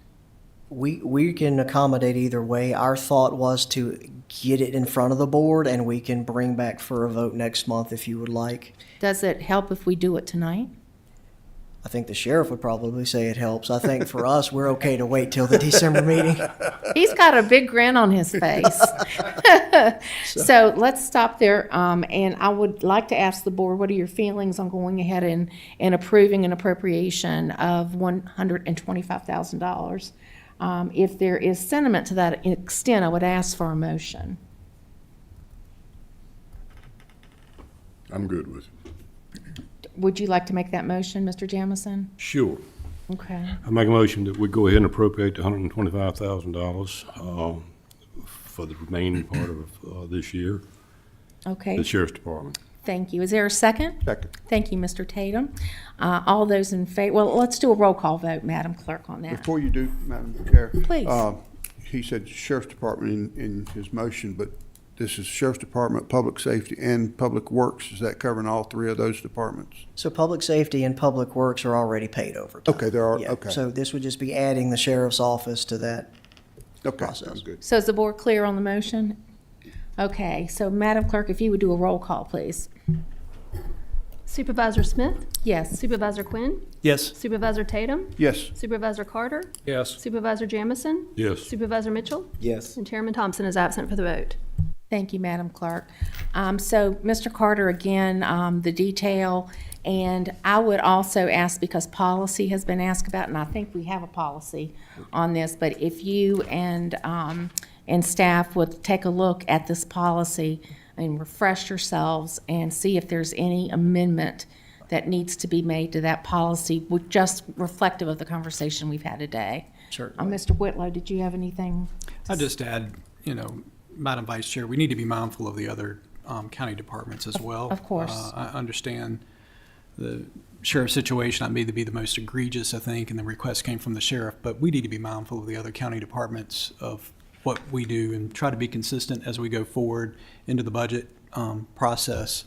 And so we can bring some of that information back from the other departments as well. So when you bring back some information on policy, I think it would be my expectation, Mr. Whitlow, that we would cover those implications outside of public safety for all departments. And that will enter, I'm sure, into our budget discussions in the spring. Yes. Am I getting that correct? We'll be happy to bring something back for you, Okay. December or future meeting on policy. Okay, very good. Thank you, Brian, for leading us through that discussion. Thank you, Madam Vice Chair. Okay, all right. Thank you, Brian. In the interest of time, Board, and it's up to you, I would recommend that we dispense with Mr. Whitlow's and Mr. Gwynn's report and other matters until after our evening public hearings. Is that okay with you? Okay, very good. So we will dispense. Mr. Tatum, you have a motion taking us into closed meeting? Yes, I do.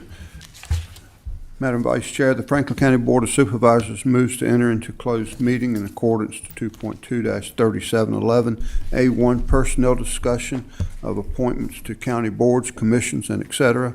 A1 personnel discussion of appointment of county administrator. A1 personnel discussion of discipline, a public officer, naming Dan Quinn, Union Hall District Supervisor. A3, discussion of the acquisition of real property or the disposition of real property. A5, discussion concerning a prospective business or industry or the expansion of an existing business or industry. A8, consultation with legal counsel employed or retained by a public body regarding the specific legal matters requiring the provision of legal advice by such counsel. A29, discussion of terms of a public contract of the Code of Virginia as amended. Okay, is there a second? Second. Madam Clerk, would you roll call for us, please? Supervisor Quinn? Yes. Yes. Supervisor Tatum? Yes. Supervisor Smith? Yes. Supervisor Jamison? Yes. Supervisor Mitchell? Yes. Supervisor Carter? Yes. And Chairman Thompson is absent for the vote. Okay, Board, we will adjourn to close meeting in B75, and we will re-adjourn out here. Issues that we need to pick up on prior, I'm sorry, from our afternoon session. So if the board, if it's at your pleasure, I'd like to pick up a couple quick things. The first would be the county administrator's remarks, if you would, Mr. Whitlow. Oh, I'm sorry. Let me back up. Thank you, Mr. Tatum. Keep me straight. Please take us out of closed session. Okay. I certify that only public business matters lawfully exempted from open meeting requirements under the Virginia Freedom of Information Act were heard, discussed, or considered in the closed session to which this certification applies, and only such business matters as were identified in the motion by which this closed session was convened were heard, discussed, or considered in the meeting to which the certification applies. Thank you. Is there a second? Second. Thank you, Mr. Mitchell. Madam Clerk, if you would do a roll call, please. Supervisor Jamison? Yes. Supervisor Mitchell? Yes. Supervisor Carter? Yes. Supervisor Smith? Yes. Supervisor Quinn? Yes. Supervisor Tatum? Yes. And Chairman Thompson is absent for the vote. Thank you. So we have come from close, and we are now in open session to conduct our public business. Mr. Whitlow. Yeah, thank you, Madam Vice Chair, members of the board. Just a few updates on upcoming events. We know it's the holiday season, so if you'll bear with me, there's several here, and I know some are going to certainly involve the board. But upcoming, of course, the Thanksgiving holiday, the state and local holiday beginning next Wednesday afternoon through Thanksgiving, and certainly on behalf of the staff, we'd like to wish the board and certainly the citizens a very nice Thanksgiving this year. We have so much to be thankful for. I'm reminded every year, one of the things to be thankful for, and I know Supervisor Mr. Nick Mitchell, his property, I think, lights up a little bit brighter this time of the year with Land of Lights there at the Sontag Recreation Park. So Land of Lights will run through the beginning Thanksgiving, and it will run through Christmas. So great opportunity for citizens to get out to the recreation park there in Sontag and enjoy the holiday lights. And then, not to be outdone, just a good reminder, I know everyone looks at Black Friday and Cyber Monday and all these sales, and it's very important that we remember our local small businesses here in Franklin County. And so Small Business Saturday, I encourage everyone, if you can, shop local this year. A lot of good local shops here in Franklin County, and let's support our local businesses. That's on Saturday, November the 29th. Also on the 29th, Santa's going to be at Bridgewater Plaza, I understand, and also I think he's going to make an appearance possibly at the Boones Mill Depot on that Saturday. And then we're running right into the Christmas tree lighting ceremony of December 5th at the courthouse. December 6th has come home to a Franklin County Christmas. This year that's on Saturday from 4 to 8. And then our Rocky Mount Christmas Parade here in town on Sunday, December 7th at 3 o'clock. And board members, we will have another float this year. I'm not at liberty to say what our float is just yet, but it's going to be a good time. And Parks and Recreation and the team's doing a great job. We will meet at the municipal building prior, like we have in previous years, to ride the float this year, and more information to the board on the Christmas parade. And then, of course, we'll round out the holiday season with the Christmas holidays. A couple of good notes, Ms. Smith, members of the board. Last week, I attended a ceremony with Appalachian Power. The foundation, Appalachian Power Foundation, awarded Franklin County a $35,000 grant. That is to go towards our fire EMS equipment, more specifically the stretchers on our ambulances. In addition, Henry County and Patrick County both received foundation grants, and we really appreciate Appalachian Power and the foundation there providing those dollars for us. Couple of other items of good news. I know we celebrated the Virginia Association of Counties Achievement Award this afternoon, that statewide award for our library and their program. But in addition, hot off the press, last week, Paul Chapman and his team brought home top honors at the 72nd Annual Conference at the Virginia Recreation and Park Society there in Roanoke, with over 400 delegates, exhibitors, volunteers across Virginia in attendance. Our submission this year, out of 140 submissions, across 16 award categories. Franklin County Parks and Rec earned 2 major statewide awards. And these are a lot of fun, and I think well-deserved.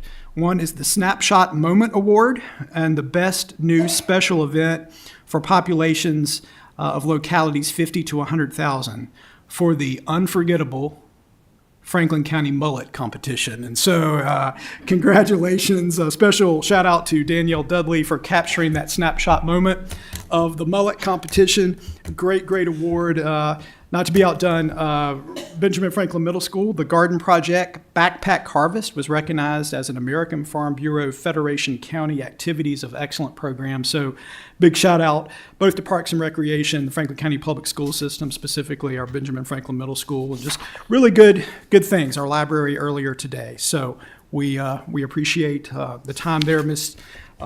Smith and members of the board, and I think those are our upcoming events. There are a couple of items I would like to mention.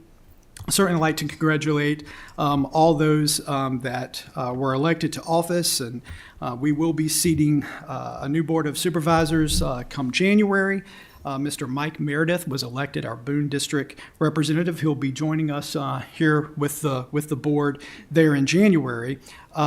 We typically, Madam Vice Chair, hold the organizational meeting of the Board of Supervisors the first business day of the year. And there's some question this year if that's going to be Friday, January the 2nd.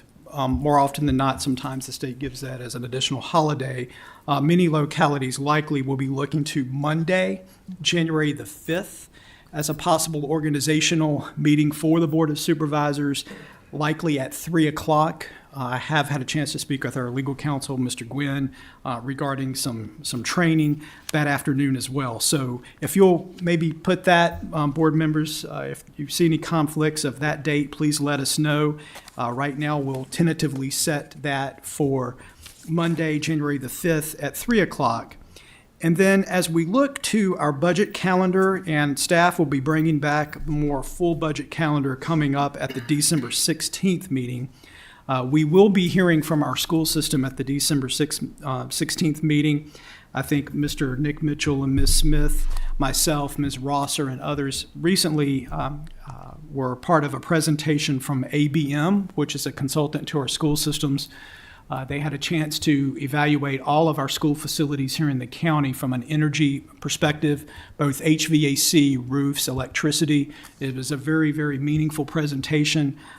They have worked with their consultant to be with us at our December 16th Board of Supervisors meeting in conversations with Dr. Sears to bring back the results of that study with our board.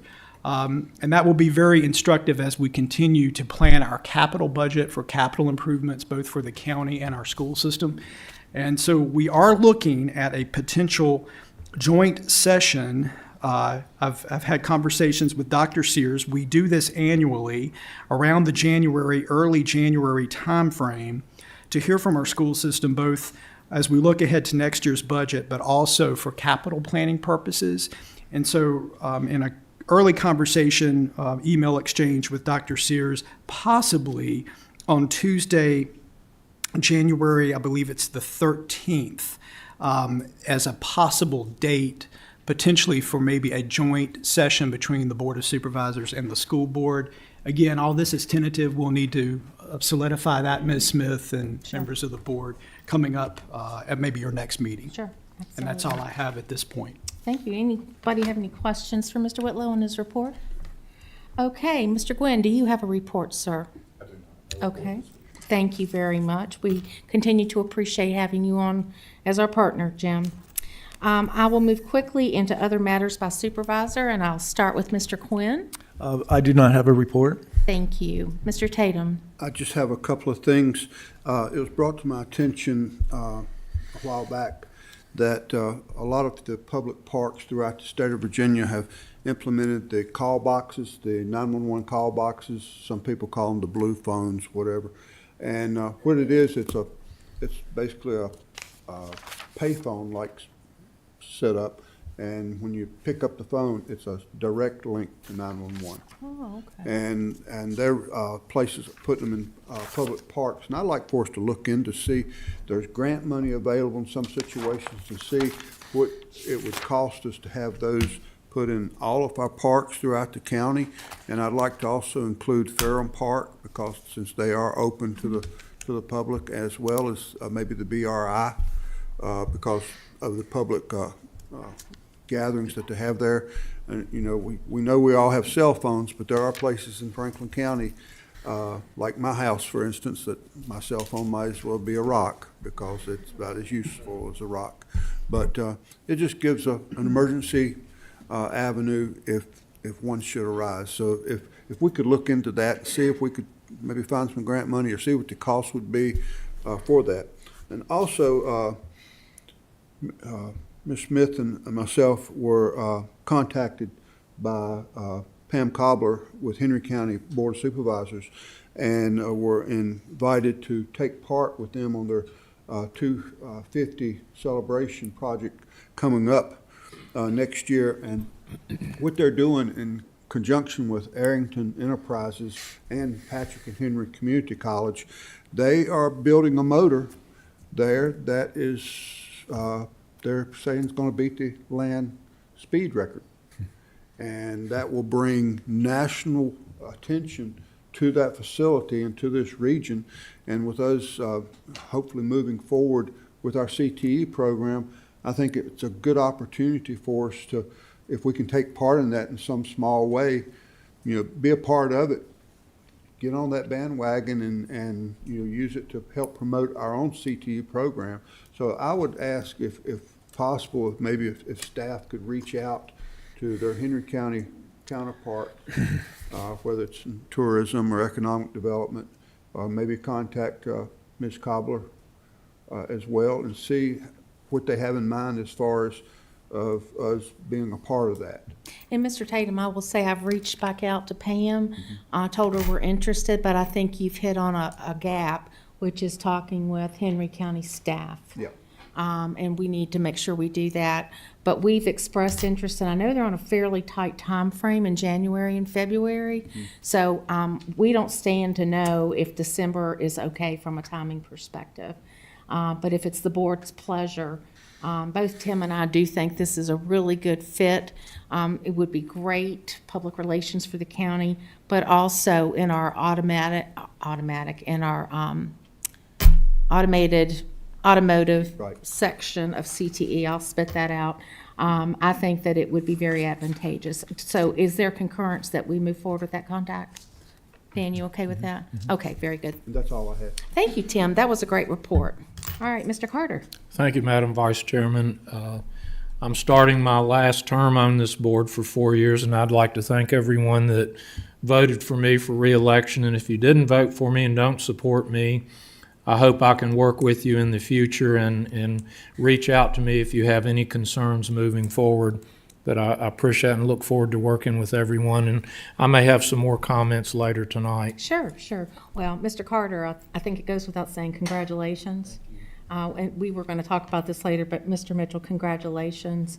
I know that we stand very honored to have you back as our colleagues. So, Mr. Mitchell, did you have anything? I would like to just say to the Snow Creek District, thank you for supporting me and believing in me and awarding me victory in all 4 precincts for a rather resounding victory overall. And just thank you so much for your support. And I would also like to ask, I know our broadband meeting was canceled today. Yeah. I would ask that we have one next month, and I would like an update from River Street. We are going to have one in December with specificity and focus on Snow Creek, but also to make sure that we're meeting our December 31st deadline for the extension that we did with Fatty, correct, Mr. Sandy? So we will get all those updates in December, make sure, but progress in your district is going to be critical that we see that. Thank you. Mr. Jamison.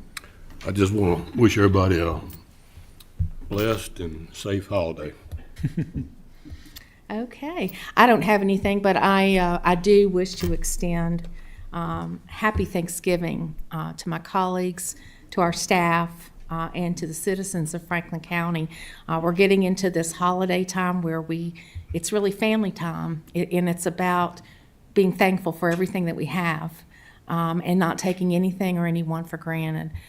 So I appreciate and am very grateful for the work that I'm blessed to do and that my colleagues are blessed to do, and I know that we want to serve you to the best of our ability. Okay, thank you all very much for indulging those items. We have 3 public hearings this evening. The first one of which will be a public hearing on budget appropriation. Gentlemen, it's tab 6 in your book. Mr. Whitlow, do you want to take this or defer to Mr. Carter? Yeah, I think I will defer to Mr. Carter on this, Ms. Smith. Okay, Mr. Carter?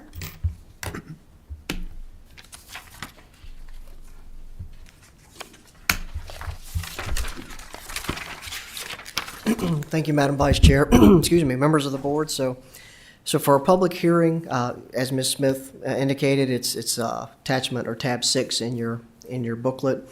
So really, the intent of this, if you remember, every time we appropriate funds that exceed 1% of the budget by state code, we're required to hold a public hearing. So we recently closed on the additional lease revenue facility bond borrowing. That was roughly $20 million. And so that was for the purchase of the Moducraft property in addition to additional county projects, which would be some engineering for that property, for public works, things of that nature. So those will be future capital work sessions, but we do need to appropriate the money for the board to decide on which projects to allocate all those funds in specificity to. So roughly that's $20 million. Another thing that has been awarded to the county is a grant for emergency shelter for generator at Benjamin Franklin Middle School as an emergency shelter. So that grant amount was $705,000. The matching amount was previously allotted, and so that's not needed to be taken care of in this public hearing. But we do need to appropriate the grant. So the total amount of the appropriation combined with those two sources is $20,715,059. And so be happy to answer any questions or specifics about the borrowing or appropriation, Ms. Smith and members of the board. Thank you. Are there any questions before we open the public hearing, gentlemen? Any questions? Okay. Thank you, Brian. I appreciate it. At this time, I will open the public hearing. Madam Clerk, has anyone signed up to speak? Okay, thank you. Is there anyone here that would desire to offer any comments relative to this item, the appropriation of funds? We're happy to hear from you. Okay, then I will close this public hearing, and I will entertain action by this board with regard to this 2026 budget appropriation of $20,715,059. Mr. Tatum. I'd like to offer a motion if you're ready for it. Yes, sir, please. Okay. I make a motion to amend the fiscal year 2026 budget and appropriate $20,715,059 in additional funds for the 2025 public facility revenues bonds and the FEMA emergency shelter generator as outlined in this summary. Thank you. Is there a second? Second. Thank you, Mr. Mitchell. Madam Clerk, if you would do a roll call vote, please. Supervisor Mitchell? Yes. Supervisor Carter? Yes. Supervisor Smith? Yes. Supervisor Quinn? Yes. Supervisor Tatum? Yes. Supervisor Jamison? Yes. And Chairman Thompson is absent for the vote. Thank you very much. Okay, the next item that we have is a public hearing on Wade Park property crop leasing public hearing and bid acceptance for consideration. Mr. Whitlow. Sure, thank you, Ms. Smith. Our Parks and Recreation Director, Paul Chapman, is with us. Of course, when we lease cropland or any county properties, it is required that we hold a public hearing. We do have some of those bids back, and I think the information is in your booklets. We are required first to have the public hearing, and then we can take action thereafter. And so Mr. Chapman, I know, is with us to either present any information or answer any questions. Good evening, Mr. Chapman. And he doesn't have a mullet, so. Darn. Not yet. Still time to grow one. Yeah, Madam Vice Chair, other members of the board, yeah, we've been leasing out property, these 6 tracks or various tracks at Wade Park. Since 2001, this year we have 6 tracks. That's about 51 acres, and we came to you back in September to advertise it. It was appropriately advertised, and so we're looking today to award this fields 1, 2, 3, 4, and 6 to Green Sprig, or pardon me, to Bowstring Holsteins, and field number 5 to Green Sprig Ag. We've been doing this for a number of years, leasing out these fields. It's been a good way to reduce maintenance for park staff, and it's been a good relationship. So we hope that you guys will approve it tonight. I'd be happy to answer any questions you might have. Okay, any questions for Mr. Chapman? Okay, Paul, thank you very much. We appreciate your remarks. Okay, I will open the public hearing on this matter. Madam Clerk, do we have anyone signed up? Is there anyone here that would like to address the board with any of your remarks on this issue? You're more than welcome to hear from you. Okay, hearing none, I will close this public hearing, and I would ask for a motion as to what your pleasure is. I'll offer a motion. Thank you, Mr. Mitchell. I move to grant permission to award the agricultural leases at Wade Park to the highest qualified bidders, Bowstring Holsteins LLC for fields 1, 2, 3, 4, and 6, and Green Sprig Ag for field 5. Thank you. Is there a second? Second. Thank you, Mr. Tatum. May we have a roll call vote, Madam Clerk? Supervisor Carter? Yes. Supervisor Tatum? Yes. Supervisor Quinn? Yes. Supervisor Jamison? Yes. Supervisor Mitchell? Yes. Supervisor Smith? Yes. And Chairman Thompson is absent for the vote. Thank you very much. Okay, our last public hearing of the evening is on the application for special use permit, more namely, application of the Farm at Cedar Ridge LLC, Lori Dupierre and Jeff Dupierre, applicants and owners, requesting amendments to conditions number 4 and 6 of a previous special use permit approved by the Board of Supervisors on February 16th, 2021. Ms. Cooper? Yes, thank you, Madam Chair and other board Yes, members. indeed. If Thank you. You can bear with me just for a second. I appreciate that introduction. So I'll skip this slide. Just to give you some background information that we usually do on any special use permit.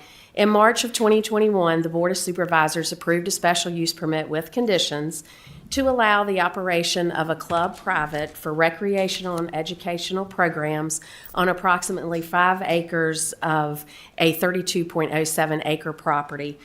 This property is currently zoned R1, as stated. The property is located on Cedar Ridge Road in the Union Hall Election District. There is a driveway off of Cedar Ridge Road to access the property, but there is no public access on Cedar Bay Road. The Planning Department received an email concerning one of the conditions of the 2021 special use permit about access to the property of the original SUP. After an investigation of my office, the complaint was determined that individuals were accessing the property from Cedar Ridge Road, which is not allowed by the original SUP. Staff called the applicant concerning the violation and the access stopped. The applicant started the process immediately of requesting changes to the original SUP. Staff has continued to monitor the situation, but no violation has been viewed since that initial time. The applicant and owner is requesting an amendment to the original SUP to amend condition number 4, which states class group size and all activities shall be limited to no more than 20 people.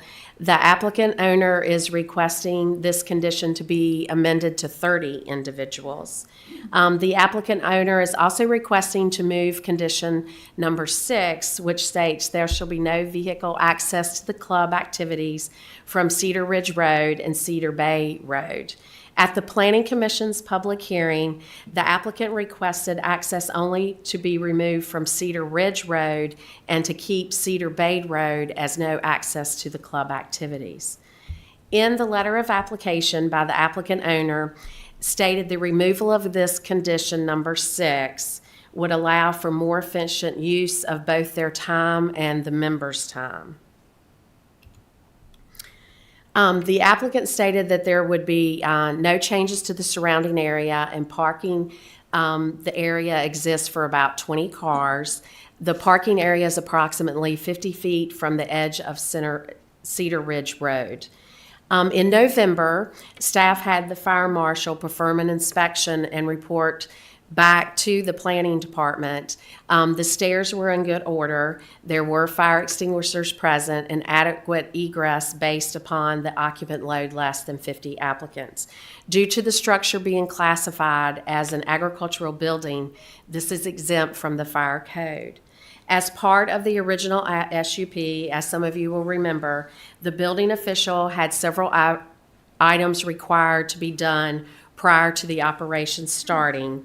And this was for safety reasons, according to the building code. If you remember, there had to be a landing at the bottom of the stairs or a step at the bottom of the stairs, enclosed stair risers, configure the handrails so that it was contiguous, and mount and label fire extinguishers. That was inspected prior to them operating in 2021. Staff, from the time of the Planning Commission public hearing till now, staff has received 6 emails and 1 phone call in opposition, and one phone call and multiple 36 emails in support of the amended conditions. We always like to give you a vicinity map showing you the location of the property in Union Hall. We also like to give you a picture of the property. So this is the entire 32 acres. This is the access driveway that I was talking about. This is the existing barn. Cedar Bay is over here that I was also talking about. We also like to give you the zoning map, so you'll notice that this is part of a subdivision that is zoned R1, and the rest of the property surrounding is A1, which is your agricultural. We also like to give you the future land use map, and we are using the new comprehensive plan, the new 2045 plan that y'all adopted. It is low-density residential with a new lake influence area that is 0.5 miles off the lake back. So this is part of that area also. We like to give you a conceptual plan. So basically from the original 2021, this would not change. This is the area for the club activities. And of course, this is the barn where the yoga classes are that take place and some of the workshops. Analysis for this property, the proposed amendment request is consistent with the intent of the R1 district in the zoning ordinance. The district does allow clubs to allow a sense of community for citizens and visitors to the area. The traffic generated for this workshop would be minimal to the subdivision. This property is at the entrance of the subdivision and would not affect most homes in that subdivision. There is no entrance to the property, as I've stated, on Cedar Bay Road. If Cedar Ridge Road is allowed to be an entrance for this club, VDOT has requested that an engineered site plan be submitted to VDOT and would include a traffic narrative to determine the traffic that would be generated from this particular land use, which would be the club and the workshops, and that the proposed entrance location would need to be reviewed to meet site distance. The noise generated from the club is minimal because of a lot of the programs are in the barn, and small groups for these activities outside would not generate any more noise than a residential community. According to your new comprehensive plan, the future land use designated, as stated before, is low-density residential lake influence area. The comprehensive plan does support recreation and/or civic uses in the low-density residential designation. The use of 5 acres of this 37-acre parcel is minimum. Furthermore, in the lake influence area, it is expected to find uses other than residential that support residential development and lake community. The comprehensive plan would support the change in the number and the removal of the condition of no vehicle access on Cedar Ridge Road. There will be minimal impact to the surrounding community, and it is in harmony with the existing use and character trends of this zoning district. Your Planning Commission held their public hearing last month. They are making a recommendation to the Board of Supervisors to support the special use permit with the following 8 conditions. The property shall be developed in substantial conformance with the concept plan prepared by Franklin County GIS dated 3/9/2021. The activities of the club private shall be limited to the members only and activities of recreation and education nature, the yoga and/or meditation classes, nature walks, lectures, and workshops. Activities shall not include overnight lodging or short-term rental use. Typical club hours will be daily from 10 a.m. to 5 p.m. There was some talk about typical club hours. That condition, using typical, it is up to subject of when it is 10 a.m. to 5 p.m. or could it be changed at certain times of the year. It was suggested that maybe typical should be dropped and that club hours would be daily from 10 a.m. to 5 p.m., but that would be at your discretion. Class group size and all activities shall be limited to no more than 30 people. There shall be no vehicle access to club activities from Cedar Bay Road. Class activities shall be limited to the front portion, approximately 5 acres of the property as shown on the attached map prepared by Franklin County GIS dated 3/9/2021. That's the conceptual plan that I showed you. If any land disturbance of 10,000 square feet or greater is proposed, an engineer or erosion and settlement control plan would be required to be submitted to the planning department for review and approval prior to start disturbance. Also, if 1 acre or more of land is disturbed, stormwater management would be required to be in the engineered plan as well. There is another condition that if you wanted to put on there, you could put a condition about what VDOT is going to require if you are open to let Cedar Ridge Road be an entrance to the club activities. And I know that was a lot of information, and I would be glad to answer any questions that you all have. Thank you, Ms. Cooper. Board members, do you have any questions or comments before we open up the public hearing?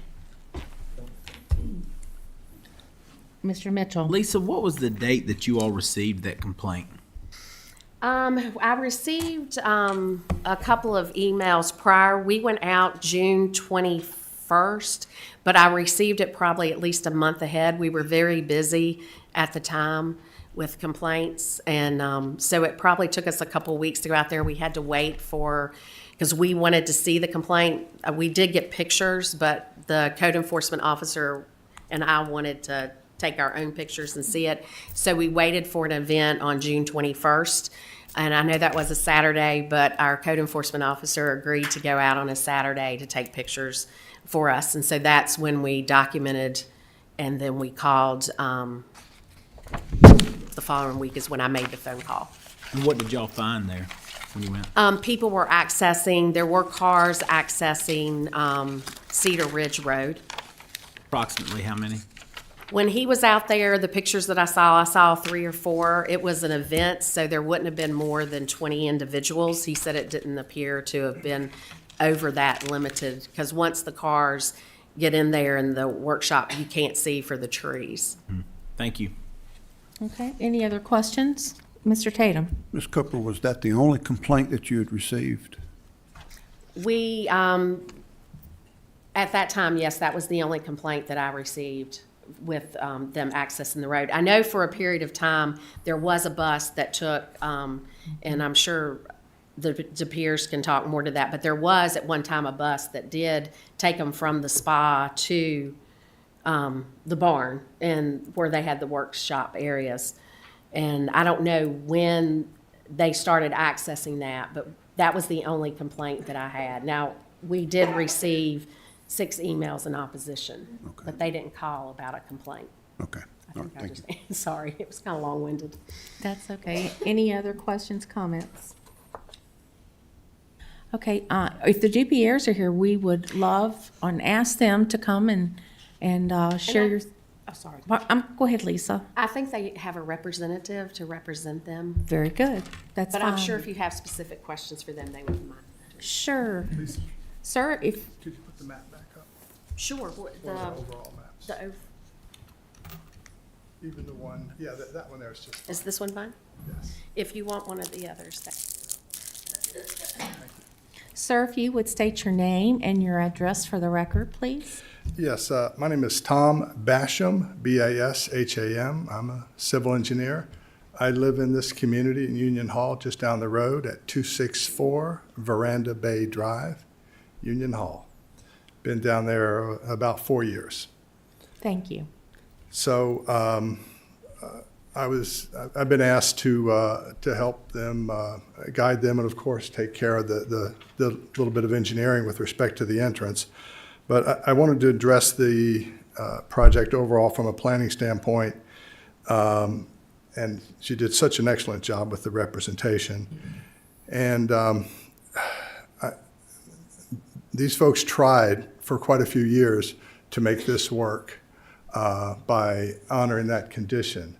I know that the condition to not access the property by Cedar Ridge or Cedar Bay, and of course Cedar Bay is not at all part of this now.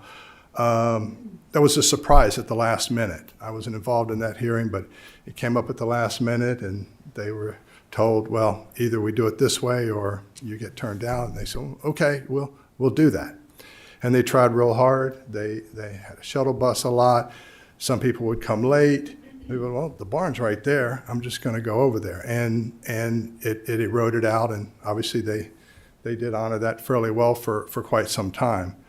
And I'm not sure if folks are aware, but Lori said that she reached out to Supervisor Cundiff, not long after this first approval in 2021 about this condition.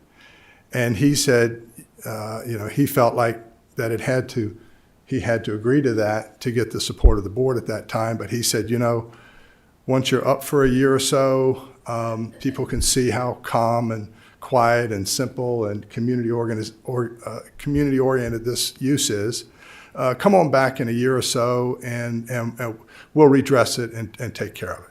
So I know this is hearsay, me saying this, and Mr. Cundiff is a very loyal person in the county, but he did have second thoughts about it and was unfortunate, and he advised them to come on back.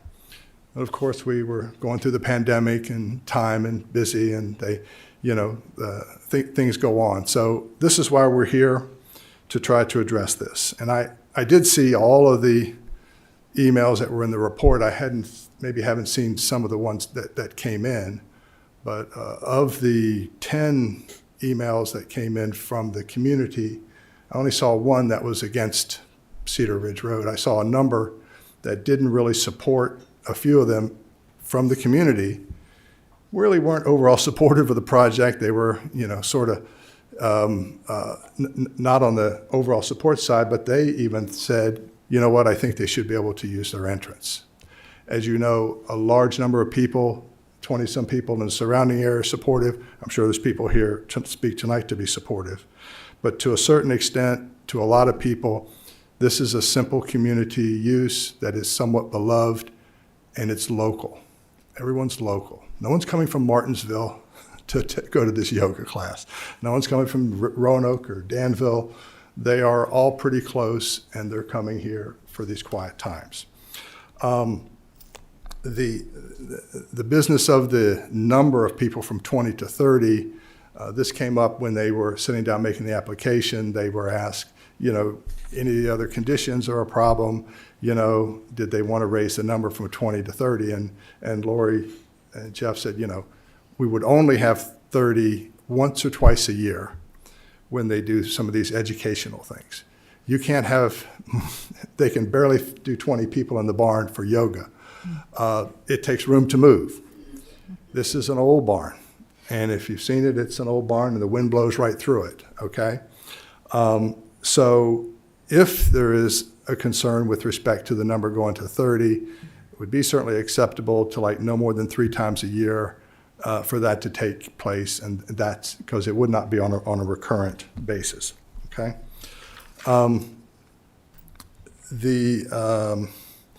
there's, I counted 57 properties in this community.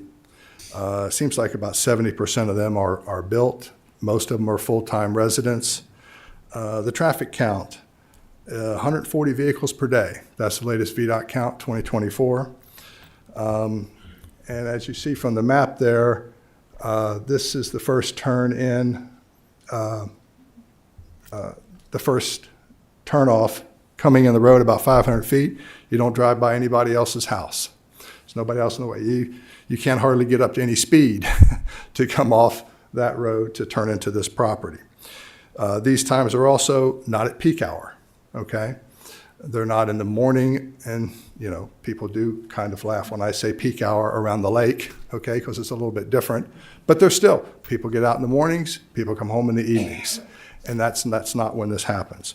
The one thing I would like to mention about the timing is if there is a determination to make a distinct hours of operation, I think I'd respectfully request that you did 9 a.m. to 5 p.m.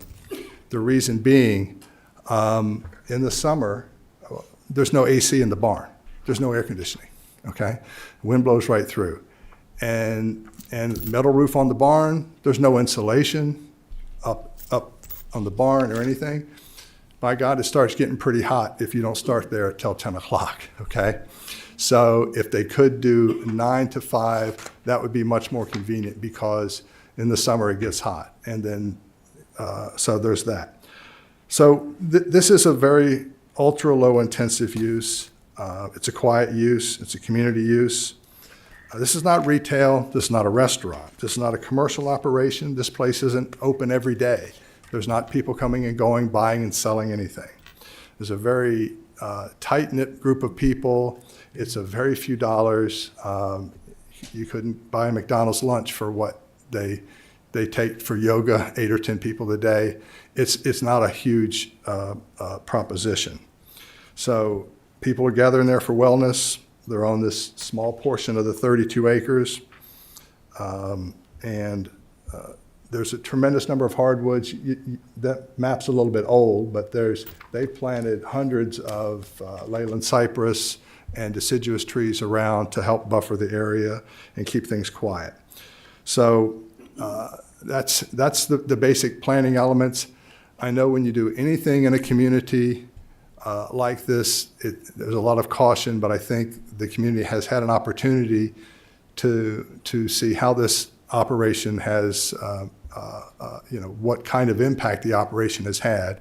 And unfortunately, they struggled with, as long as they could, with respect to that access. But you can't stop people from coming to turn. We can tell them go back. It's a half a mile if they walk down David Lane, which is a private road. David Lane's a private road.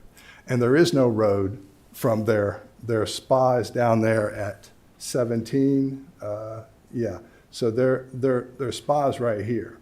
So this is a whole bunch of woods here, and this is their beautiful field. And no one wants to build a road that's going around your elbow to get to your thumb.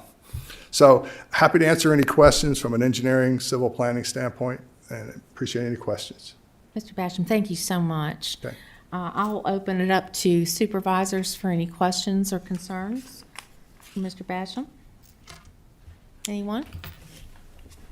Mr. Jamison? Mr. Basham, it says that only club members will be at these activities. Yes. That's right? Yes, sir. This is, there's a form that, I think the form was in the original hearing. They're on the form. These people are part of the email list of when they have classes and what times they're having them. And so this is a close-knit thing. There's not a, I don't use the term cattle call for this, but they really sometimes are limited, with the number of people in the class. So they have to make sure, anybody else that wants to come, they're not able to come. But it is a club. Have you adhered to the time, 10 o'clock start and all that? I think they've also struggled with the 10 o'clock time, and were not necessarily aware, because it was typically, here again, when these folks are not planners, they're not lawyers, when they were saying, typically 10 to 5 sounds good. So I believe they acted under the thought, well, 9 o'clock is, typically 10. Sometimes, a lot of times they're at 10. Sometimes they were at 9. So this was something that they heard just, this summer. No, it looks like specifically if it says 10, then that doesn't mean, sometimes you can go 9. So this was something also that they colored outside the lines, but from their hearts, it was typically 10 to 5. It was probably like that for, quite a bit of it. But when the summer comes in the barn, they started starting at 9 some mornings. And this was probably like 2 days a week. Okay. Yes, sir. Thank you. Anyone else? Okay, thank you very much for offering your remarks on behalf of the DPRs. I will at this point open this topic for public hearing. Madam Clerk, do you have anyone signed up? Karen Howland. Hi, Ms. Howland. Welcome. If you'd state your name and address for the record, please. Hi, my name's Karen Howland. I live at 925 Somerset Cove in Union Hall. Thank you for the opportunity to speak in front of you this evening. I really would strongly urge you to vote in favor of the amendments to conditions 4 and 6 of the special use permit that's been discussed tonight. And the reason I say that is because we are a club. We are members at the barn and utilize that facility. And approving these amendments give us as club members the opportunity for one, safe access to the facility via Cedar Ridge Road. That's very important. We are not a group of spring chickens. We tend to be a little bit older. And in our desire to age well and take advantage of the wellness classes that are available at the barn, we would like to be able to safely get there and not worry about walking through woods or down Cedar Ridge Road, as that is not a safe road to walk down. The classes that are offered are all designed to help us age well, to maintain our strength, our vitality, and our livelihoods, which is really important to all of us as a community. We have the benefit of periodic educational events. Last summer, one of the members spoke and talked about water safety and the importance of stray electricity in the water and how important that is as living, as people living on the lake. She was asked by other members of other communities to also come and speak. So there's lots of opportunities for education and awareness of our community. And lastly, it's this idea of fellowship and community. Lori and Jeff have worked so hard to create this environment that is nature-driven, and it's helping us live the type of life that we want to live. As stewards of Franklin County, the slogan is, Franklin County is a natural place for opportunity. I sincerely hope that you understand how important this facility is to our community and that you'll vote in favor. Thank you. Thank you so much. Madam Clerk? Nancy Tompkins.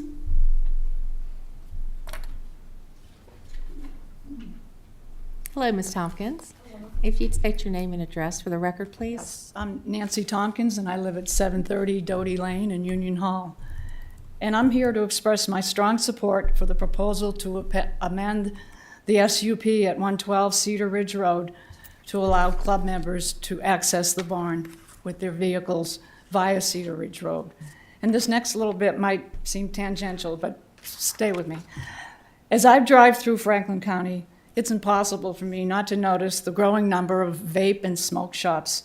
Our community is becoming saturated with establishments that peddle addiction, illness, and long-term harm, and yet the county seems to be okay with it. Now juxtapose those establishments with the enterprise we're discussing tonight. This club promotes everything our community should value: mobility, vitality, and genuine social interactions. Yet despite its clear benefits, the county creates barriers that make it harder for people to engage and participate in activities offered by the club. Rather than restricting access, I think Franklin County should be doing everything it can to promote access to amenities like these that strengthen our community and improve our quality of life. As you saw earlier, Franklin County's comprehensive plan clearly supports recreation and civic uses in low-density residential areas. So as I understand it, the legality of the club is not in question. It's the restrictions that are on the table, and particularly the one about restricting vehicle access, which ironically, as I read through the packet, one of the opponents of this amendment herself said that restricting vehicle access was absurd. So I reiterate my support for the proposed amendment and encourage you to support, not restrict, access to this tremendous asset in our community. Thank you for your consideration. Thank you very much. Madam Clerk. Heather Calais.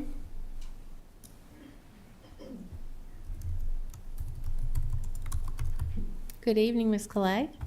Thank you for being here. If you'd state your name and address, please. My name is Heather Kalett, and I live at 554 Cedar Ridge Road. And I want to thank you for letting me speak, but I wanted to address the group because I live in the community that you're thinking about the impact on. And I wanted to let you know that I've lived there for 7 years full-time. The club has been in the barn doing activities for a few years now. And the impact that I've seen as a resident at the end of that road, you can see I'm at the very end, has not impacted my way of life. It hasn't impacted travel for me to come and leave the community. I have 2 grandchildren, and we walk to the Cedar Ridge sign a couple times a week. We push strollers.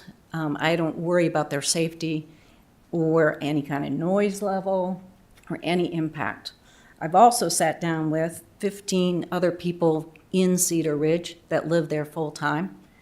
You'll see most of their names in the letters that were sent because they're all very much in favor of the programs that are offered there, the health and the community that it creates, the camaraderie that we have in the community. So, and the other people that I wasn't able to get hold of, many of those are part-time people, so they might come a couple times a month, they might come, so they're not really being impacted by anything either. A few of the people told me that they weren't even aware of all the activities that I told them that were part of the barn and what was going on. So when I hear people say that it's going to impact Cedar Ridge community, as a community member, I want you to feel that there's a lot of support there for this program to continue and for these exceptions to be made. I think Lori and Jeff I've known them for 7 years now, and they think things through very clearly. They try to make the community a better place, and we all appreciate what they've done. Thank you. Thank you very much. Madam Clerk? Janet Farmer.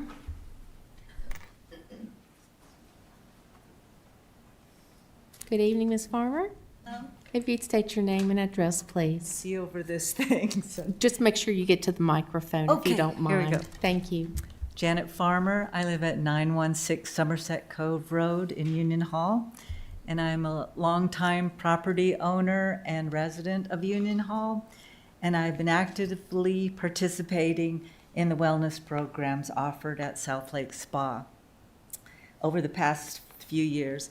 And I would like to speak in support of modifying the special use permit by sharing how that program has genuinely helped improve my life. Prior to taking wellness classes at the spa, I struggled with balance and simple everyday movements, and I'm not exaggerating. I have a broken leg to prove it. Through yoga classes, I have regained strength and stability that I truly thought was slipping away from me for good. The improvements I've experienced are not small things. They have affected my daily life, my independence, and my confidence. The benefits go far beyond the physical. The spa has become a place where I can interact with others and build friendships in a world where isolation is a growing challenge for senior people, and this connection is invaluable to me. The reason the barn location is so important, as others have noted today and in letters of support, is that it only allows a number of participants to come to the spa. It only allows a small amount of participants to come to the spa. So the community members can benefit by expanding the amount in the form of the club at the barn. Sorry.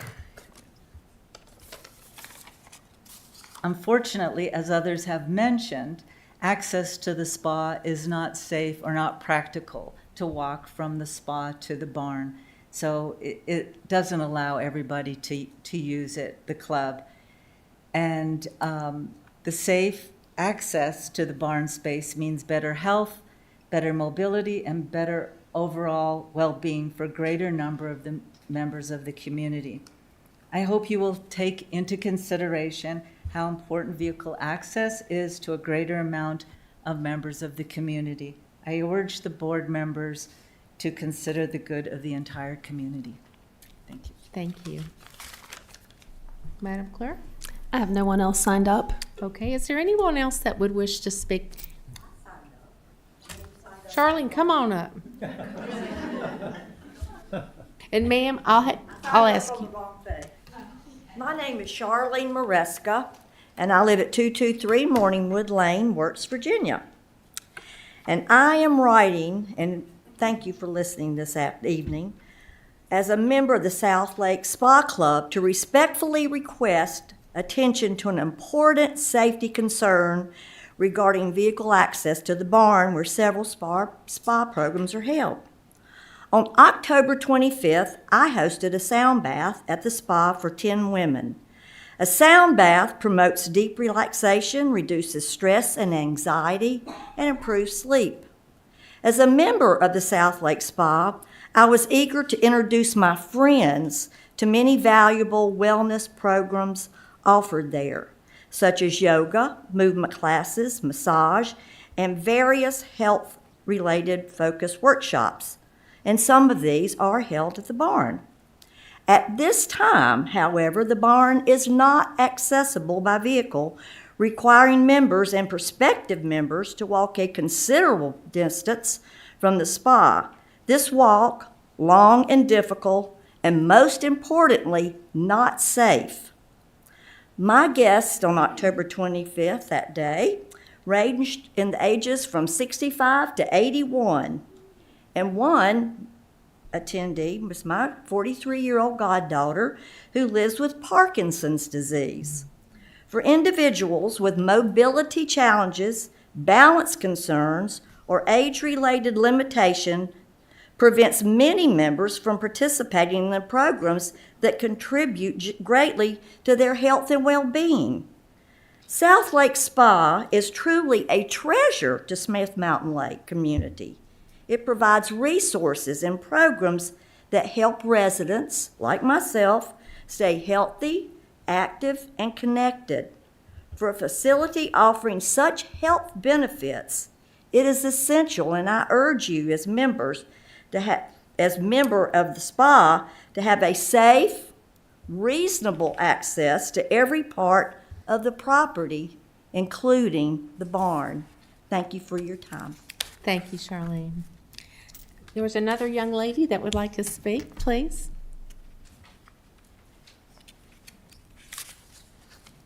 If you'd state your name and address for the record, please. I'm Peggy Efrat. I live at 235 Stillwater Drive in Union Hall, probably less than 2 miles from the spa. I had planned to give more of a layout kind of discussion, but I don't need to repeat all of that. The only thing I would like to repeat of that is that when you turn onto Rock Cliff Road here, I'm sorry, when you turn on the Rock Cliff Road, you go on down a little further to get to my home. To turn on to Cedar Ridge Drive, this top blue line, the first driveway to the right is the driveway to Lori and Jeff's personal property and the barn. Ma'am, if I could ask you to come back Oh, yes. for the microphone purpose, in case people can't hear you. And you do not drive by any one home in Cedar Ridge to get to that barn, not one. I have been privileged to become a good friend of Jeff and Lori's, so I've been invited to family events. There are more cars there at their personal property for family events than there have ever been, I would think, for any of the yoga educational events at the barn. Now, I want to get just a little more personal. What Lori and Jeff have done for us in this area is to give us family, to give us community. And it has not been easy for them to make that happen, but they have. I moved here in 2017, didn't know anybody. One of the first people I met was Lori during COVID because her mother was not in good health and neither was my husband. So we did not get out and go anywhere or do anything. And she was just beginning to open the spa when COVID hit, right? So we had outside chair yoga classes, and that's how I came to know them. So one of the personal reasons that I would like to have this request approved is that I am now working toward certification to teach what I call Chogasais. And without access, where folks my age and older, I'm 70, without access, it's not going to happen. They cannot make that walk. Ma'am, I'm sorry, I have to interrupt you. Yes. But your time allocation has finished. Can I say one more thing? Yes, yes. My husband died a year ago. My daughter died September the 6th. It has been the community that I have made through Lori and Jeff's community building efforts that have surrounded me with love, that have helped me come through this. Most everybody that has spoken here tonight are my dear friends because of this spa and because of use of that barn. And I just thank you for hearing me. Thank you so much, and we sincerely send you our best wishes for your losses. Thank you. Okay, is there anyone else that would wish to speak? Yes, ma'am.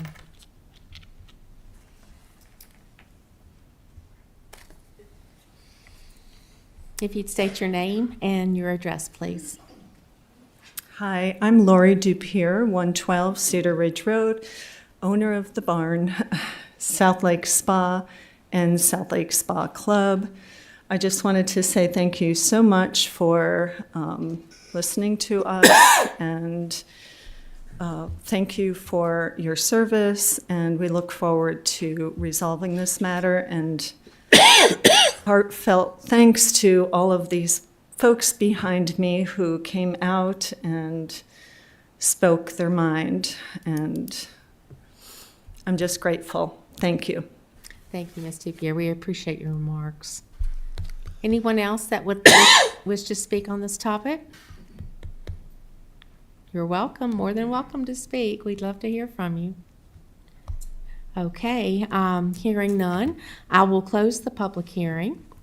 And I will open up the floor for my colleagues up here to further further discuss this topic, ask questions of staff or Mr. Basham, maybe Ms. Dupierre if she desires.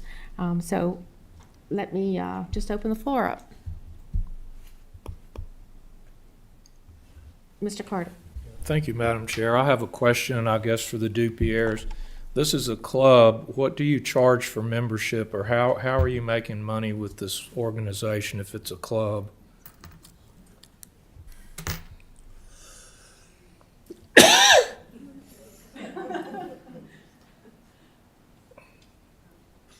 Thank you. Thanks. Money, yeah. We do charge $25 a year for club membership, and we do have a small fee for all of our classes. Does it make much money? No. But we do this for the community.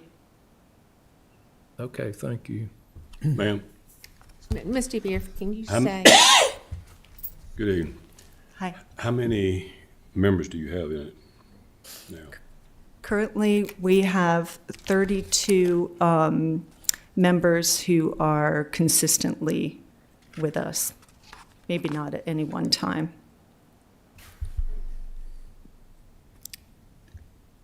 I just want to make sure I need to, Ms. Dupierre, just if you'll just give us a minute Sure. or so. So in my review, I read everything, God help me. But in my review, I see in your initial 2021 application and then in this most recent SUP, the club is referred to in your application as a business, and then it's referred to as a club. So my question is, do you all regard this as a private club, or do you view this as a business that is actually being able to positively scale because of the wonderful programs and the interest that you've indicated come as far as Washington, D.C.? I'm not sure how to answer that. When we asked to have permission to use the barn, we were given the access as a club. So Right. we are running it as a club, but we also have the business over on South Lake Spa. We don't consider our barn to be a business per se. I mean, it doesn't have air conditioning or heat, and Sure, we use it a few times a week during the summer. So I don't know if you could construe that as a business, but we are South Lake Spa, and we do run a business right next door. And we would like to have more members join, sure, we would. So your spa but is operating as a commercial business? Our spa is, yes, we are. Okay, okay. Thank you for clarifying that. Any other questions or comments for Ms. Dupierre? Or anyone else? Mr. Quinn? Yeah. So I just wanted to make a statement. I'm a huge supporter of small businesses. They're the lifeblood of our community and the foundation upon which we can grow and thrive. And I know how easy it is for us to say no, and how devastating that can be to a small business. And I wanted to publicly compliment Lisa Cooper for her unwavering support of small businesses over my whole tenure, and specifically for her support on this SUP. Tonight you've heard the word club, and that term can sometimes have bad connotations, such as exclusive or snobby or for the wealthy. In fact, it's a distinction mandated by the county. The county has given them permission to operate this as a club, so it's defined as a club to be consistent with the county requirements. And as mentioned, to become a club member, one simply fills out a form and pays $25, and the club's open to anybody that would like to join. This operation is much more than a business or a club. The Dupierres and their supporters have formed a community around this operation, which has brought prosperity and a sense of belonging to participants. We are building small community support pockets in Union Hall, such as the South Lake Community Market, which are awesome and a foundation for the Union Hall district. This requested change is a safety issue, and it's about the logistics for getting to the barn. Currently, the attendees have to park at the spa and walk about a half a mile along 3 road segments which don't have sidewalks or shoulders. One of the segments has a 55-mile-an-hour speed limit and has a lot of traffic. I highly support the requested changes to improve safety and reduce the risk for the participants. This change will not have an impact on the neighbors since the Dupier's barn is the first building on the road. All other houses are on Cedar Ridge Road or after the driveway. I wanted to make a comment about Cedar Bay Road because that was initially in the scope where they're lifting the entire condition, and what is now being proposed is to modify the condition, and it would not allow entrance via Cedar Bay Road. And that's very important because the complaints I received were all centered around access from Cedar Bay Road. And you can see in this, if you look at the diagram, that it would be a long way around if you were to try to access this from Cedar Bay Road, so it doesn't make sense. The last thing I wanted to mention, Renee Bierman is my significant other. She teaches Pilates at the spa. Jim, our county attorney, advised me it's not a conflict for me to speak on this tonight, so I'm doing that. I also do not believe it's a conflict since the operation and her income will remain unchanged regardless of our board decision tonight. And I'm concerned about her safety along with all the other attendees that must make this trip. And the last thing I'd say is I would support changing the hours to 9 to 5. What that really means is that a class will now run from 9 to 10 instead of 10 to 11, and it will allow them to operate in the dead of the heat of the summer. So that's all. Thank you. Thank you, Mr. Quinn. Anybody else? Yes, sir. If I could have one point of clarification. Yes, sir. As we said on the parcel here off of David Lane, that is the spa. That's a totally separate special use permit that was put in place prior to this operation. So that is a separate business that's been there. As far as I know, it's operating fine. It has its own operation. And of course, apparently at 2021, they decided to piggyback what the request was for utilization of the barn onto, they can just park at the spa and go over there. So that's kind of how we got here. But I just want to make it clear, the spa, separate special use permit, that operation is separate. The uses in the barn, that was the 2021 SUP, and it got kind of tagged in together. So I didn't know if that was clear to folks here. It's not clear. Hope that helps. Because I've reviewed my 2021 file. And, you know, I guess sitting here this evening, I'm learning a little bit, which is good. So you're saying that the original SUP in your remarks was for the spa? No, ma'am. It was. No, the spa, the SUP for the spa was several years prior to the 2021. Yeah. The spa is a separate parcel and a separate special use permit. And so the 2021 permit was only about utilization of the barn of this hatched area. Right.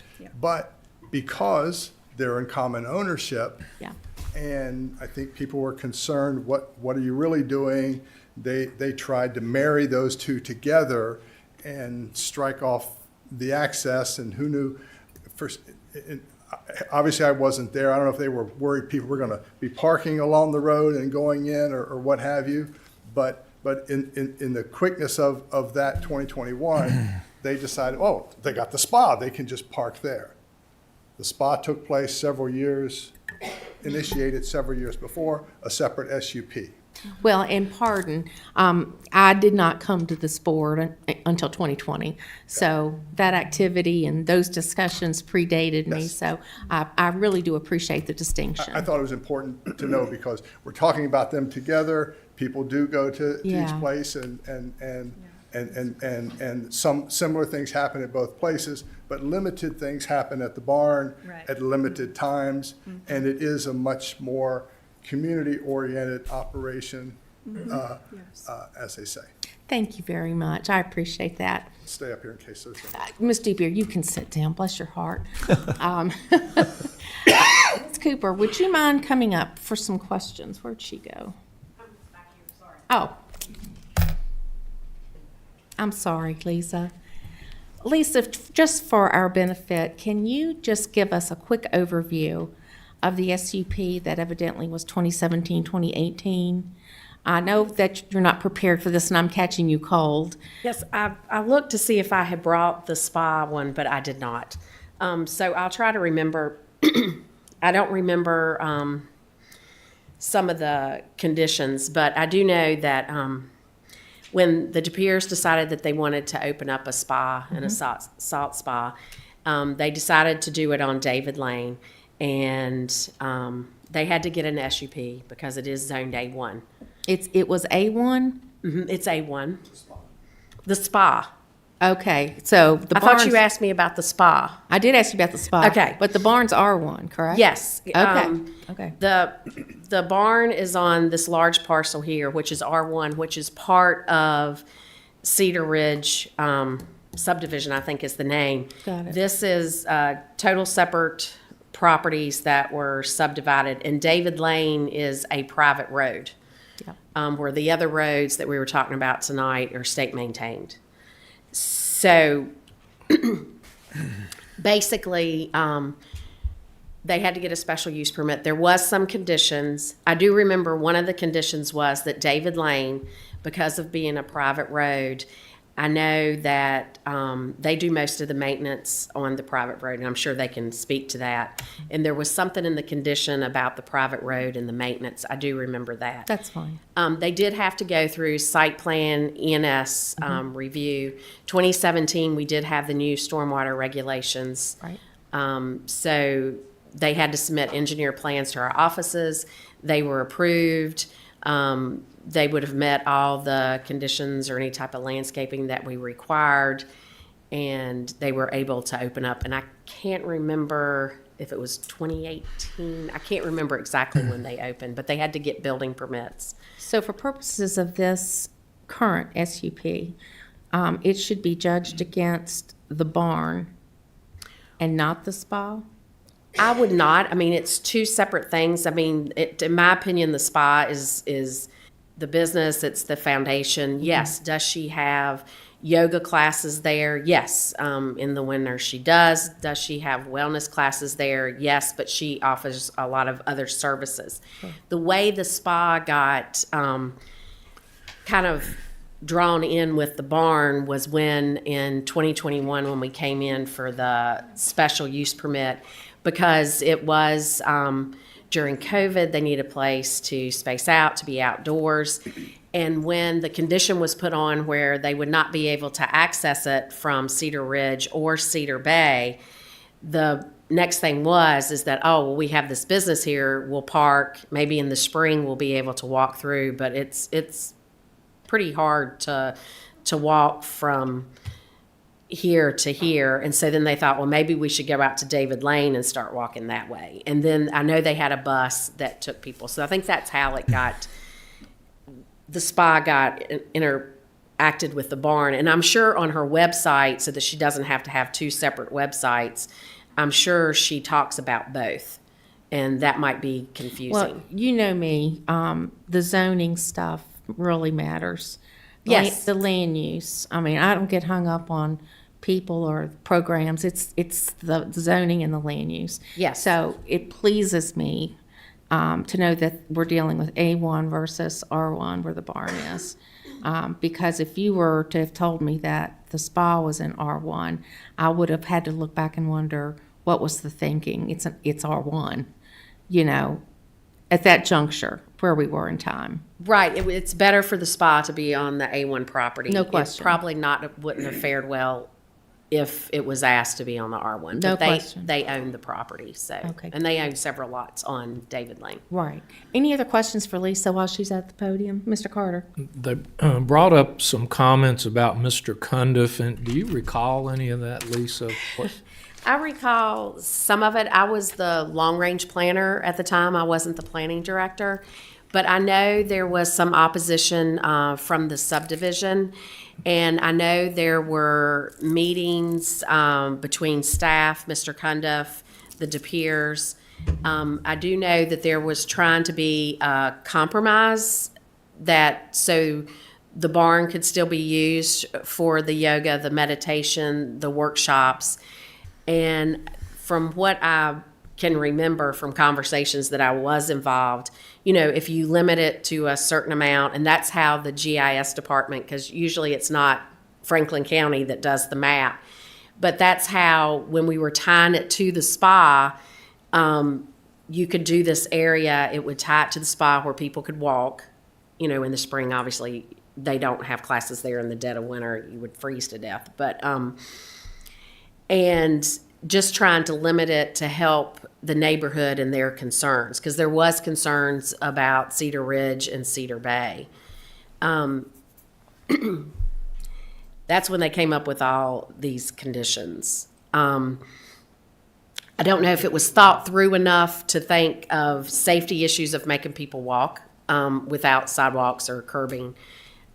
So initially, the barn started off as a COVID use during COVID because it was open, and now it's evolved into what we've got here now. Right. So it was used for yoga during COVID, and Mrs. DePere might be able to answer it a little better than I did. But then it was a way, because they have lavender fields, so she has workshops. She's real into the wellness, the meditation, and this was a place to get, because you could probably only get about 10 people in the barn for yoga. It was just a place for people to come during COVID, and another way to be a sense of community, is my understanding. I don't know if that helps you. Yeah, that's fine. I do have that file here. I just don't have the other file. Any other questions or comments from supervisors?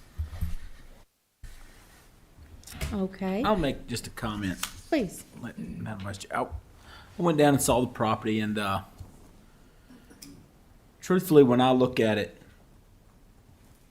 it makes much better sense to pull in that gravel driveway right there. And where the misconception came from a previous board as to the connection between the spa and the barn, I don't know where that came from. Mm-hmm. My one comment would be, I think I have thought more about this SUP than I've ever thought about one. And he got reelected. In my time here. They have a very nice place. And the Cedar Bay, I don't know where the Cedar Bay thing came from. I don't see where Cedar Bay would even come into it, and like they said, that's out of it. Regardless of what led that previous board to make those rules, this is setting a precedent. You don't fix breaking the rules by amending the rules to make it right. Mm-hmm. If that makes any sense, what I'm saying. Absolutely. And it's I don't doubt that cars have been parked there. Lisa said she went out. That's not a way to make it right, is to fix the zoning. But with that being said, I just don't see where it would hurt to pull in the gravel road. It's the first driveway off of that road, and looking at it from a zoning perspective, like you were just talking about, I understand that, and to the time start and everything, I understand. It doesn't take a lawyer or a planner to follow simple ordinance. That's right. It doesn't take that at all. That being said, coming at it from a common sense approach,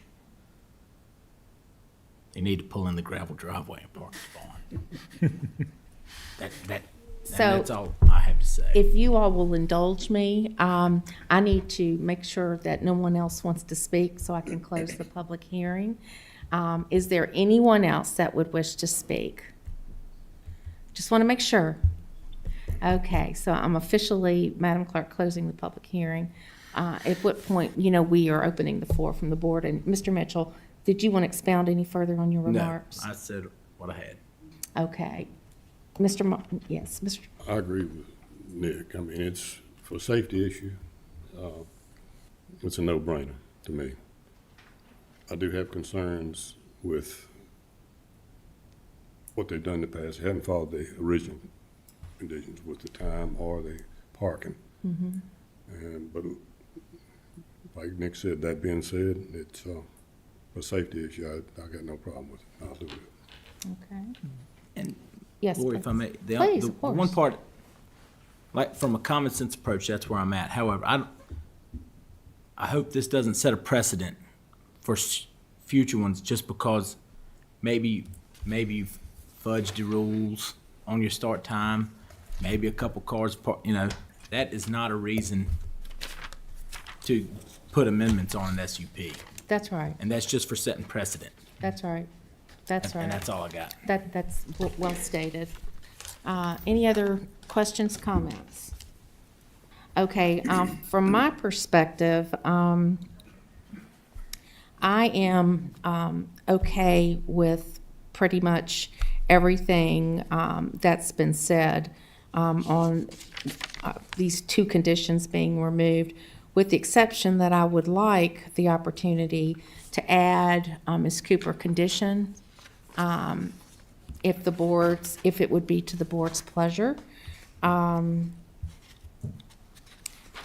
would like to add that the two VDOT statements in the VDOT report be added as conditions so that we can check those boxes in the execution of the SUP when those things get done.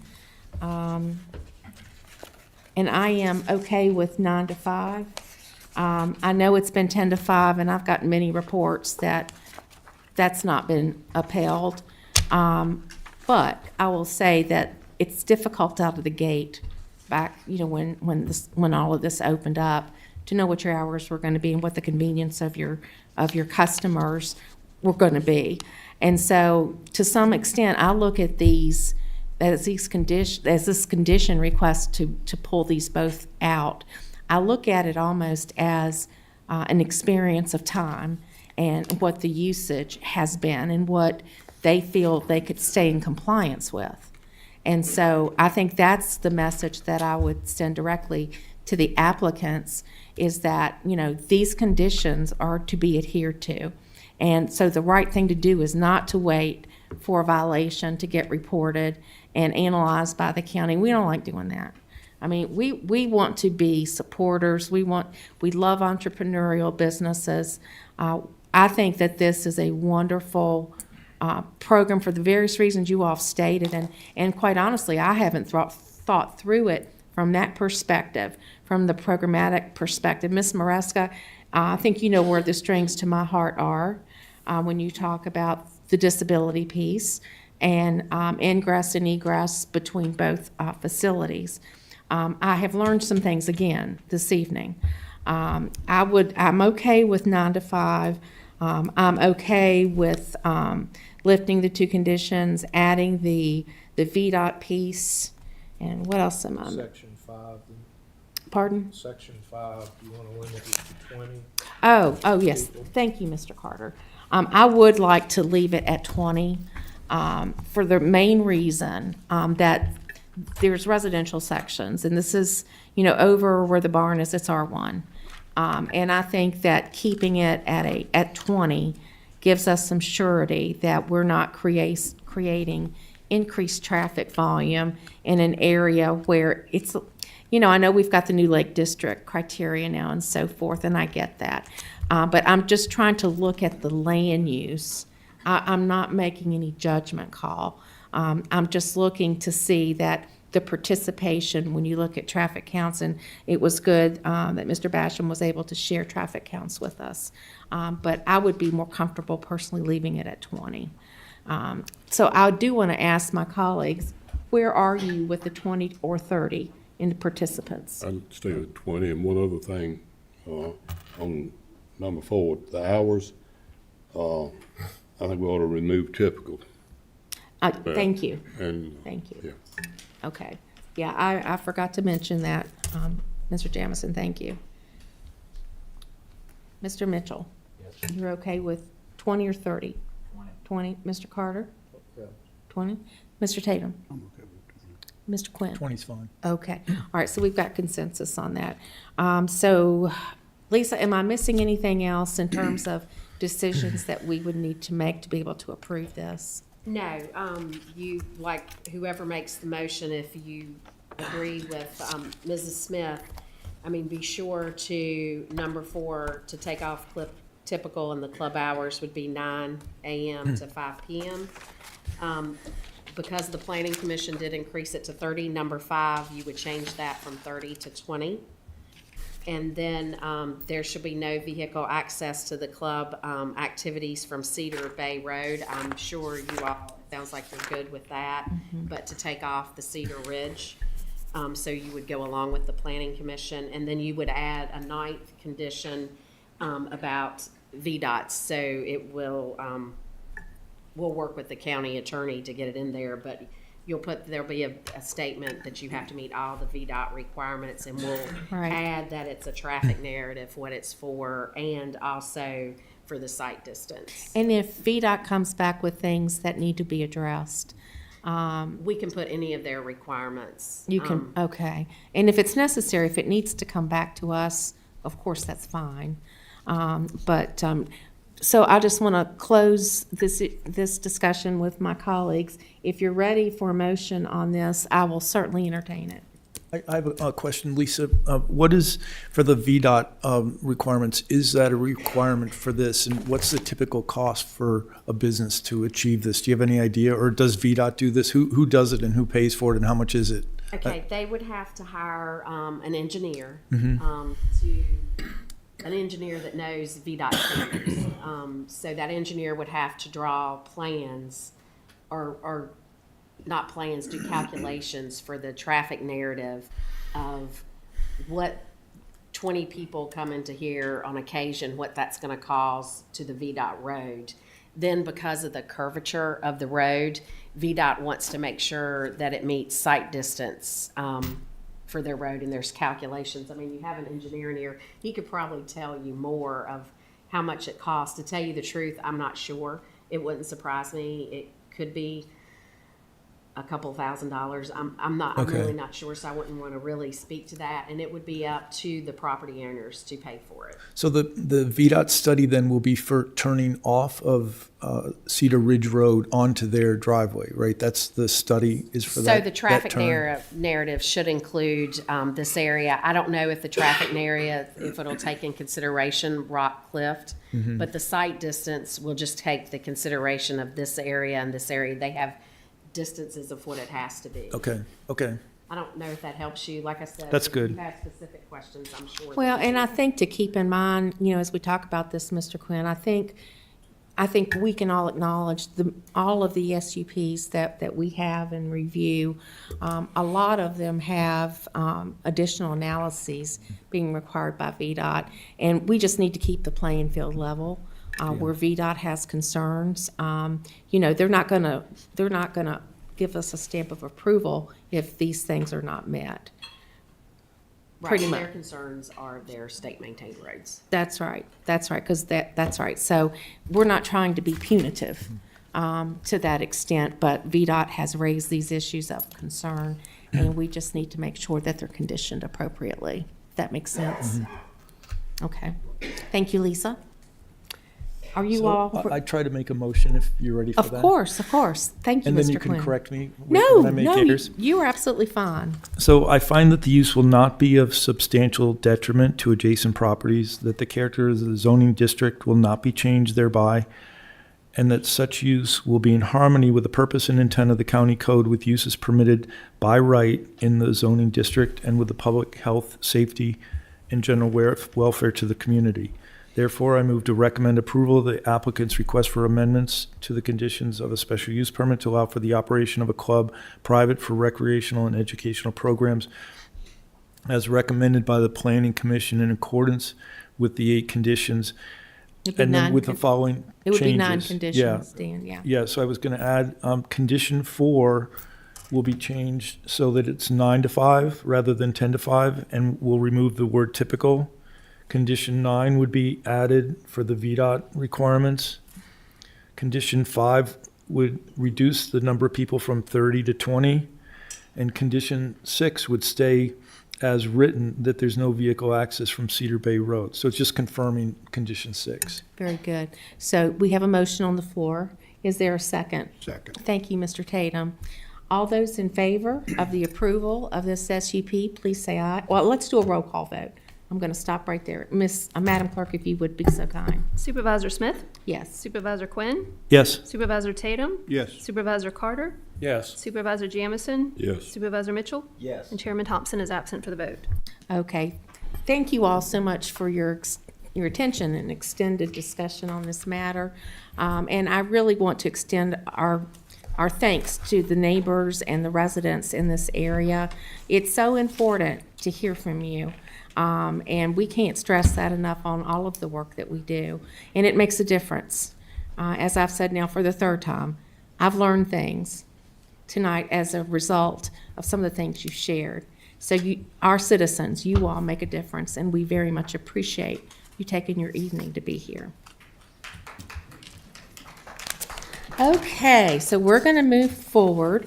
If it's at the pleasure of the board, would you all like to engage in our public comment prior to our closed session? So in the interest of anyone that would have to wait for us. Okay. Okay, so we've reached the time set aside in our meeting for public comment. Public comment gives citizens an opportunity to address the board in person or in writing on matters appropriate to the responsibilities of the board. Each speaker will be limited to 3 minutes for their comments. Speakers must direct all comments to the board as a whole and not to individual board members or employees of the board or county. Personal attacks and insulting, profane, or vulgar language will not be tolerated. Likewise, commentary on issues that are not within the purview of the board and that are not a function of local government and over which we have no control are not acceptable. Public comment is not a question and answer session, and board members will not answer questions during public comment. If a speaker violates these rules, the chair may rule the speaker out of order, and upon second violation, have the speaker removed from the podium. Madam Clerk, do we have anyone signed up? Thad Montgomery. Mr. Montgomery. Good evening. Good evening. If you'd come and state your name and address, sir. Thad Montgomery, 1120 Peters Pike Road. Good evening. Thankful for the opportunity here to come before you guys. I was wanting to address Franklin County Ordinance 2060 with you guys. It is the personal property exemption for agriculture exemptions. I've been having a little bit of a round and round with the Commissioner of Revenue, and after some digging, I found out that the Commissioners of Revenues all across the state kind of interpret these laws however they want. And that is not the intention of the legislature, that state legislature. That would be code 58-1-3504 is the state legislature's code, and y'all's ordinance is similar to that. Mm-hmm. I guess why am I here talking about it is because we in agriculture have been here longer than the county's been. Some of us even our families have even lived here longer than the county's been a county. We get taxed every year. Everybody has a retirement plan. If you own agriculture land, it's necessary to own a large piece, and we get taxed every year by y'all's desire on every bit of our assets. If you're in public service, you have a retirement plan, and it doesn't get taxed by the county. So we get land use. Land use is very helpful in that. One of the reasons why we have land use is for that reason. But also, if we decide to cash in our retirement, convert it to cash, we have back taxes. Part of the reason why we have back taxes is because the homeowner, for every dollar they pay, it costs the county about $1.40 to provide the services. The business owner, for every dollar they pay, it costs about 95 cents. The cow pasture and the cornfield and the forest land, it costs 35 cents for every dollar. We are the net profit. We're the reason why we can do the things we do, because we don't require the services that the other entities of land use require. Now, with that being said, we live in a global marketplace, and it's very difficult to make a living in production agriculture, which is why generally people like myself don't carry on the family tradition.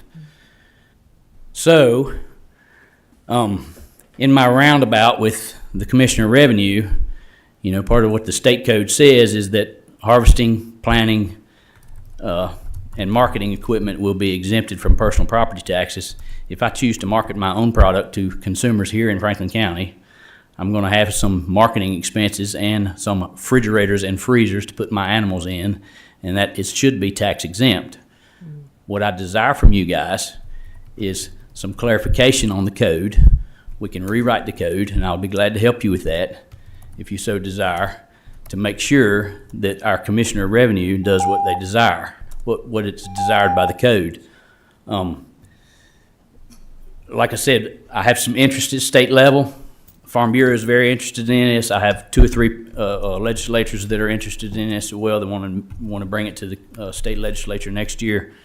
But I come before you guys because why wait for them? Thank you, Mr. Montgomery. Thank Your you. time's up, and I'm sorry, but we appreciate your comments. Thank you. Thank you. Madam Clerk? David Hill.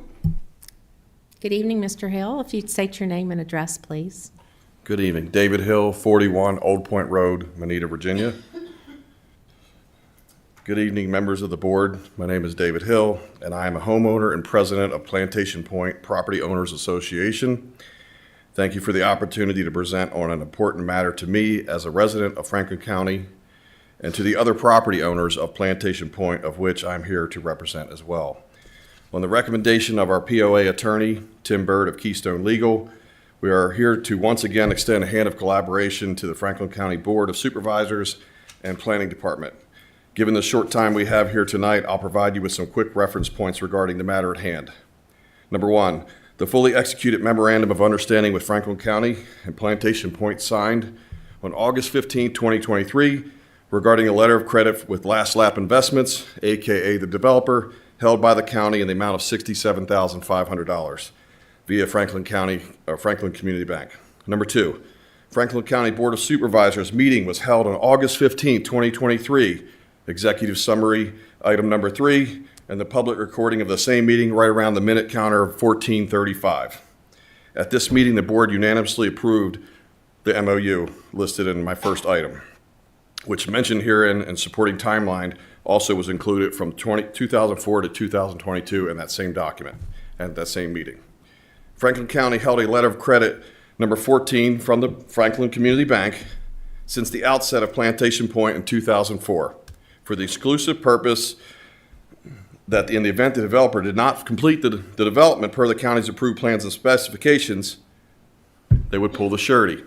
Following 2009, there was been a plethora of formal letters from the county to the developer, in-person meetings, and a plethora of other correspondence and other meetings, virtual meetings, that clearly denote the developer did not finish work scope per the approved plans and specifications. More specifically, this unfinished work from the developer relates to the paving work scope VDOT standards for Sassafras Court and Old Point Road, and their drainage easements and related engineering and as-built items. To date, and since the start of this development in 2004, the developer has not started this work or completed it. The County Planning Department, with the support of the elected Board of Supervisors, is the jurisdiction having authority to ensure the developer finishes the work in accordance with the approved plans and specifications. And if the developer falls short, the county is responsible to pull the surety to complete the work in case they don't finish. In this case, $67,500. If this had occurred, I wouldn't be standing here for you tonight. Unfortunately, it didn't occur. The executed MOU that I mentioned here was a collaborative bridge gap between us. Worked with members of the board, legal, and other planning groups here. It was very successful. I asked the board tonight to please confirm, yes or no, that you were going to fully honor our executed MOU dated August 15th, 2023, more specifically the $67,500. Thank you very much. We appreciate you being here. Thank you. Madam Clerk? Catherine Sink. Hello, Miss Sink. How are you, ma'am? I'm good. If you'd state your name and address, please. Yes, my name is Catherine Sink, and I live at 11 Old Point Road, Moneta.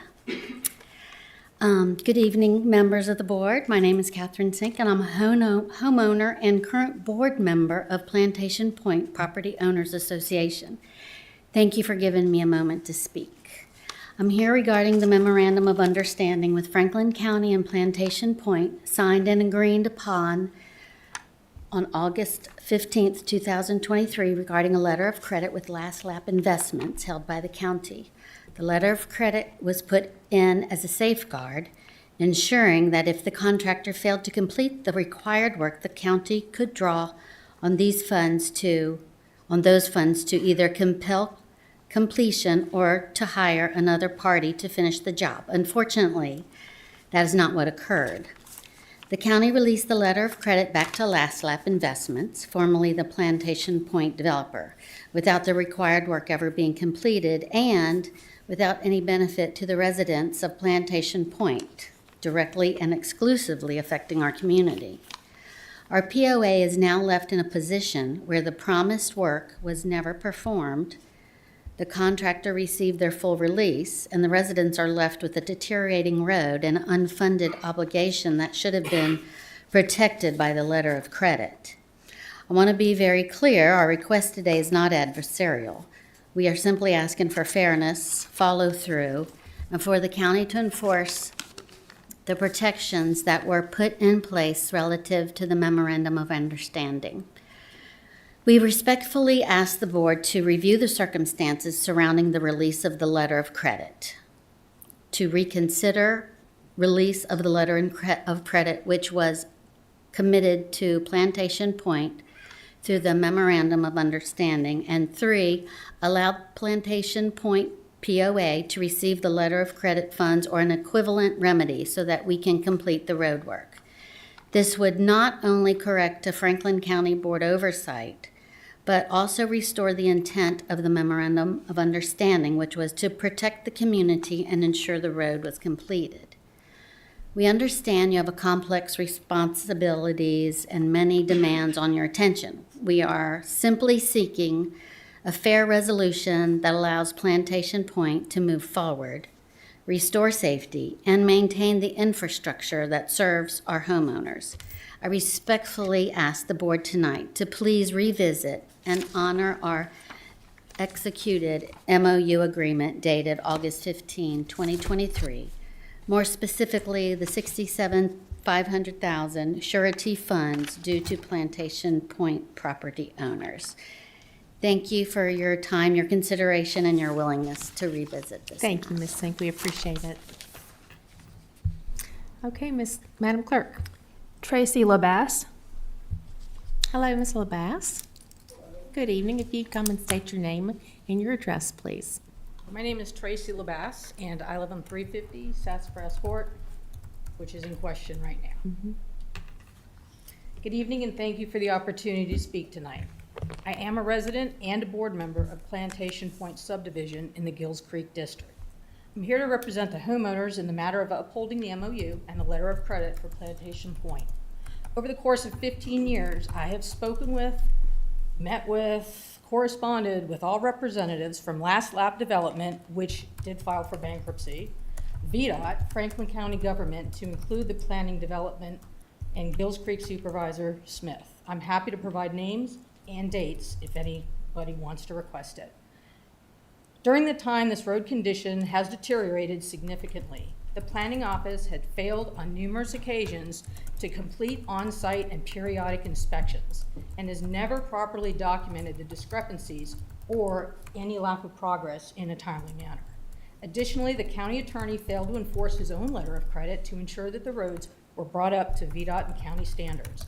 In April 2013, the developers were notified at least twice by the county planning office via your attorney that while Sassafras Court punch list was created in 2009, it's yet to be addressed. The estimated cost to pave at that time, $35,000 to $40,000. In August the same year, the county attorney sent another letter about the road conditions in Last Lap. And I quote you, "Failure to show progress will result in the county drawing the full amount to complete the work." Reference section 19-66, subdivider bonds. There's at least 8 more communications. They basically document the developer, the county, VDOT, and everybody else circled around and pointed fingers at each other, but nobody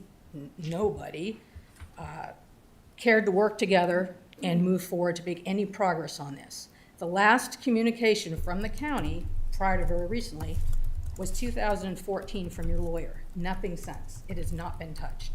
Fast forward approximately 2 years, sat in Supervisor Smith's office. I'm going to run through this really quick.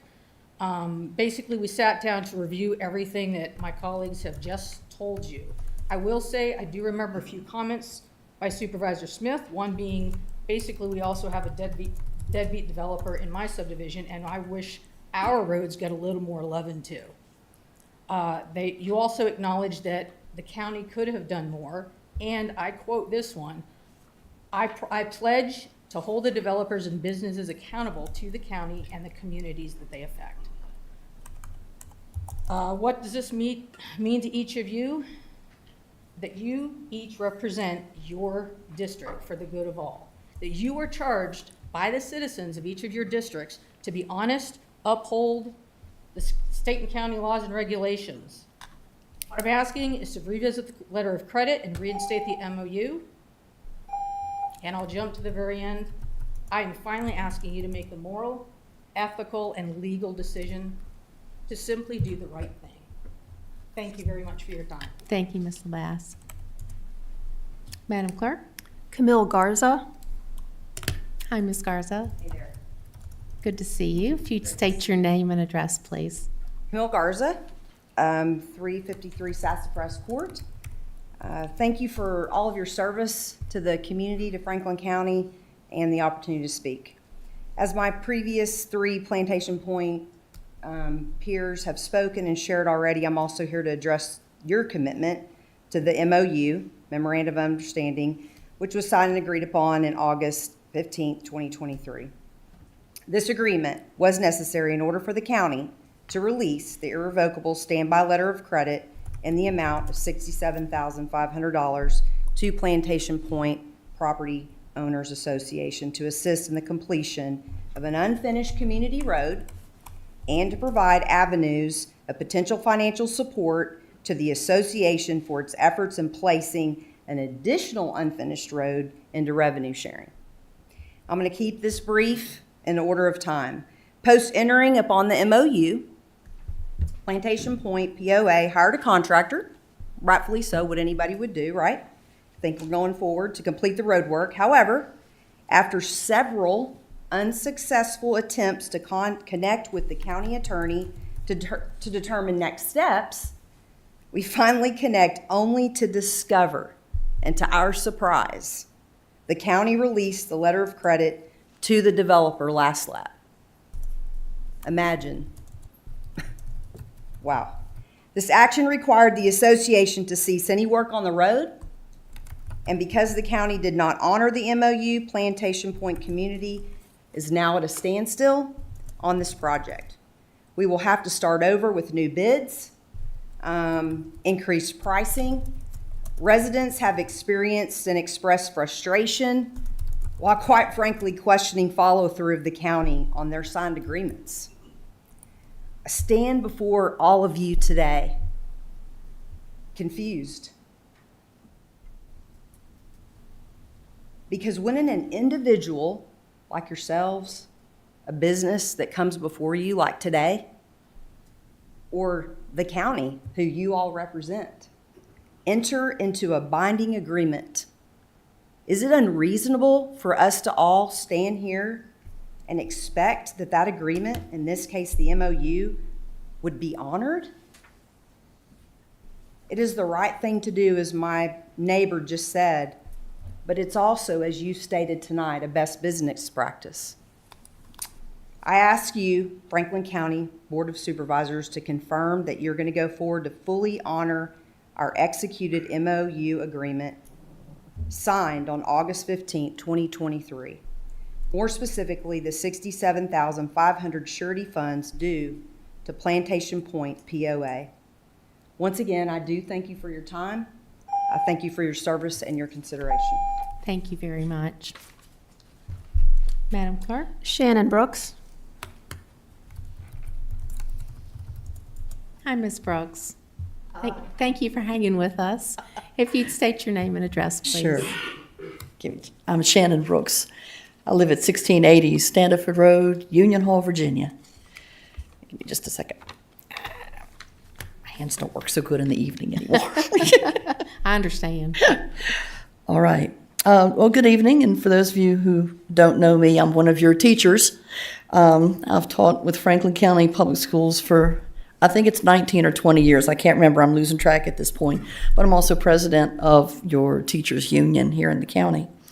And you might be thinking, oh, it's not budget time yet. What's that woman doing here again? I haven't even thought out my Thanksgiving turkey. Here she is talking budget. And you're right. I am here early, and no, I've not even bought my turkey yet. But I want to get an issue on your radar now. And that issue is funding for your school system, and specifically funding for the salary increases of your 1,200 employees that you have through your school division. January is coming, and January means new faces and new places in some cases, but unfortunately, we're still dragging around some of the same loose ends from previous years. Our school division was not able to provide Phase 3 of the salary restoration plan that employees had really hoped for. We did get a step increase, yay! And our insurance only went up a little bit, yay! So there's that. But we also got word last week that we can expect our insurance premiums next year to go up a minimum of 25%, and likely more like 30%, which will effectively eat the raise we got last year. So in other words, we're losing ground again, and it feels very familiar. And we've seen what happens in Franklin County when teacher salaries begin to erode. We just have to look back 2 or 3 years. You may remember an annual teacher turnover rate of 20% at its worst. You may remember the mass exodus of our most experienced, best teachers for our neighboring divisions. You may remember new hires who stayed with us for 2 or 3 years and then took their experience and their skills and our investment in them to other divisions that paid better. I mean, it only makes sense. Some of us can't do that. So we're still here, and we're still with you. And we're asking you to be here with us. Who loses when that happens? Well, you lose. The county loses. We lose. The children lose. The employers lose. The tax base loses. And we know times are hard for Franklin County families. We are Franklin County families. Things are only getting harder. We know this will be a heavy lift, but we can do hard things. We do hard things all the time. You do hard things all the time. This is a hard thing whose time has come. So we will be seeing you in coming months. We're just here to remind you that this loose end remains, and we're counting on you to help tie it up. Thank you for your time. Thank you so much. Madam Clerk? That's all I have signed up. Okay. Is there anyone present that would like to speak who hasn't signed up? We'd love to hear from you if you'd like to speak. Okay. Going once, going twice. Okay, thank you all. We really do appreciate our public speakers this evening. Again, restated, you're important to us, you're important to our processes, and we appreciate very much you hanging with us and being here this evening. Okay, Mr. Tatum, if you would be so kind to move us into closed session, sir. The Franklin County Board of Supervisors moved to enter into closed meeting in accordance with 2.2-3711A1, personnel discussion of appointments to county boards, commissions, and et cetera, personnel discussion of appointment of county administrators, personnel discussion of disciplining a public officer, namely Dan Quinn, Union Hall District Supervisor. A3, discussion of acquisition of real property or the disposition of real property. A5, discussion concerning the prospective business or industry or the expansion of an existing business or industry. A8, consultation with legal counsel employed or retained by a public body regarding specific legal matters requiring the provision of legal advice by such counsel. A29, discussion of terms of public contract of the Code of Virginia as amended. Thank you, Mr. Tatum. Is there a second? Second. Thank you, Mr. Jamison. Madam Clerk, if you do a roll call, please. Supervisor Quinn? Yes. Supervisor Tatum? Yes. Supervisor Smith? Yes. Supervisor Jamison? Yes. Supervisor Mitchell? Yes. Supervisor Carter? Yes. And Chairman Thompson is absent for the vote. Very good. Colleagues, we'll adjourn to the ACR. ACR. Yes, for closed session, if that's okay. Okay. Thank you all for being with us.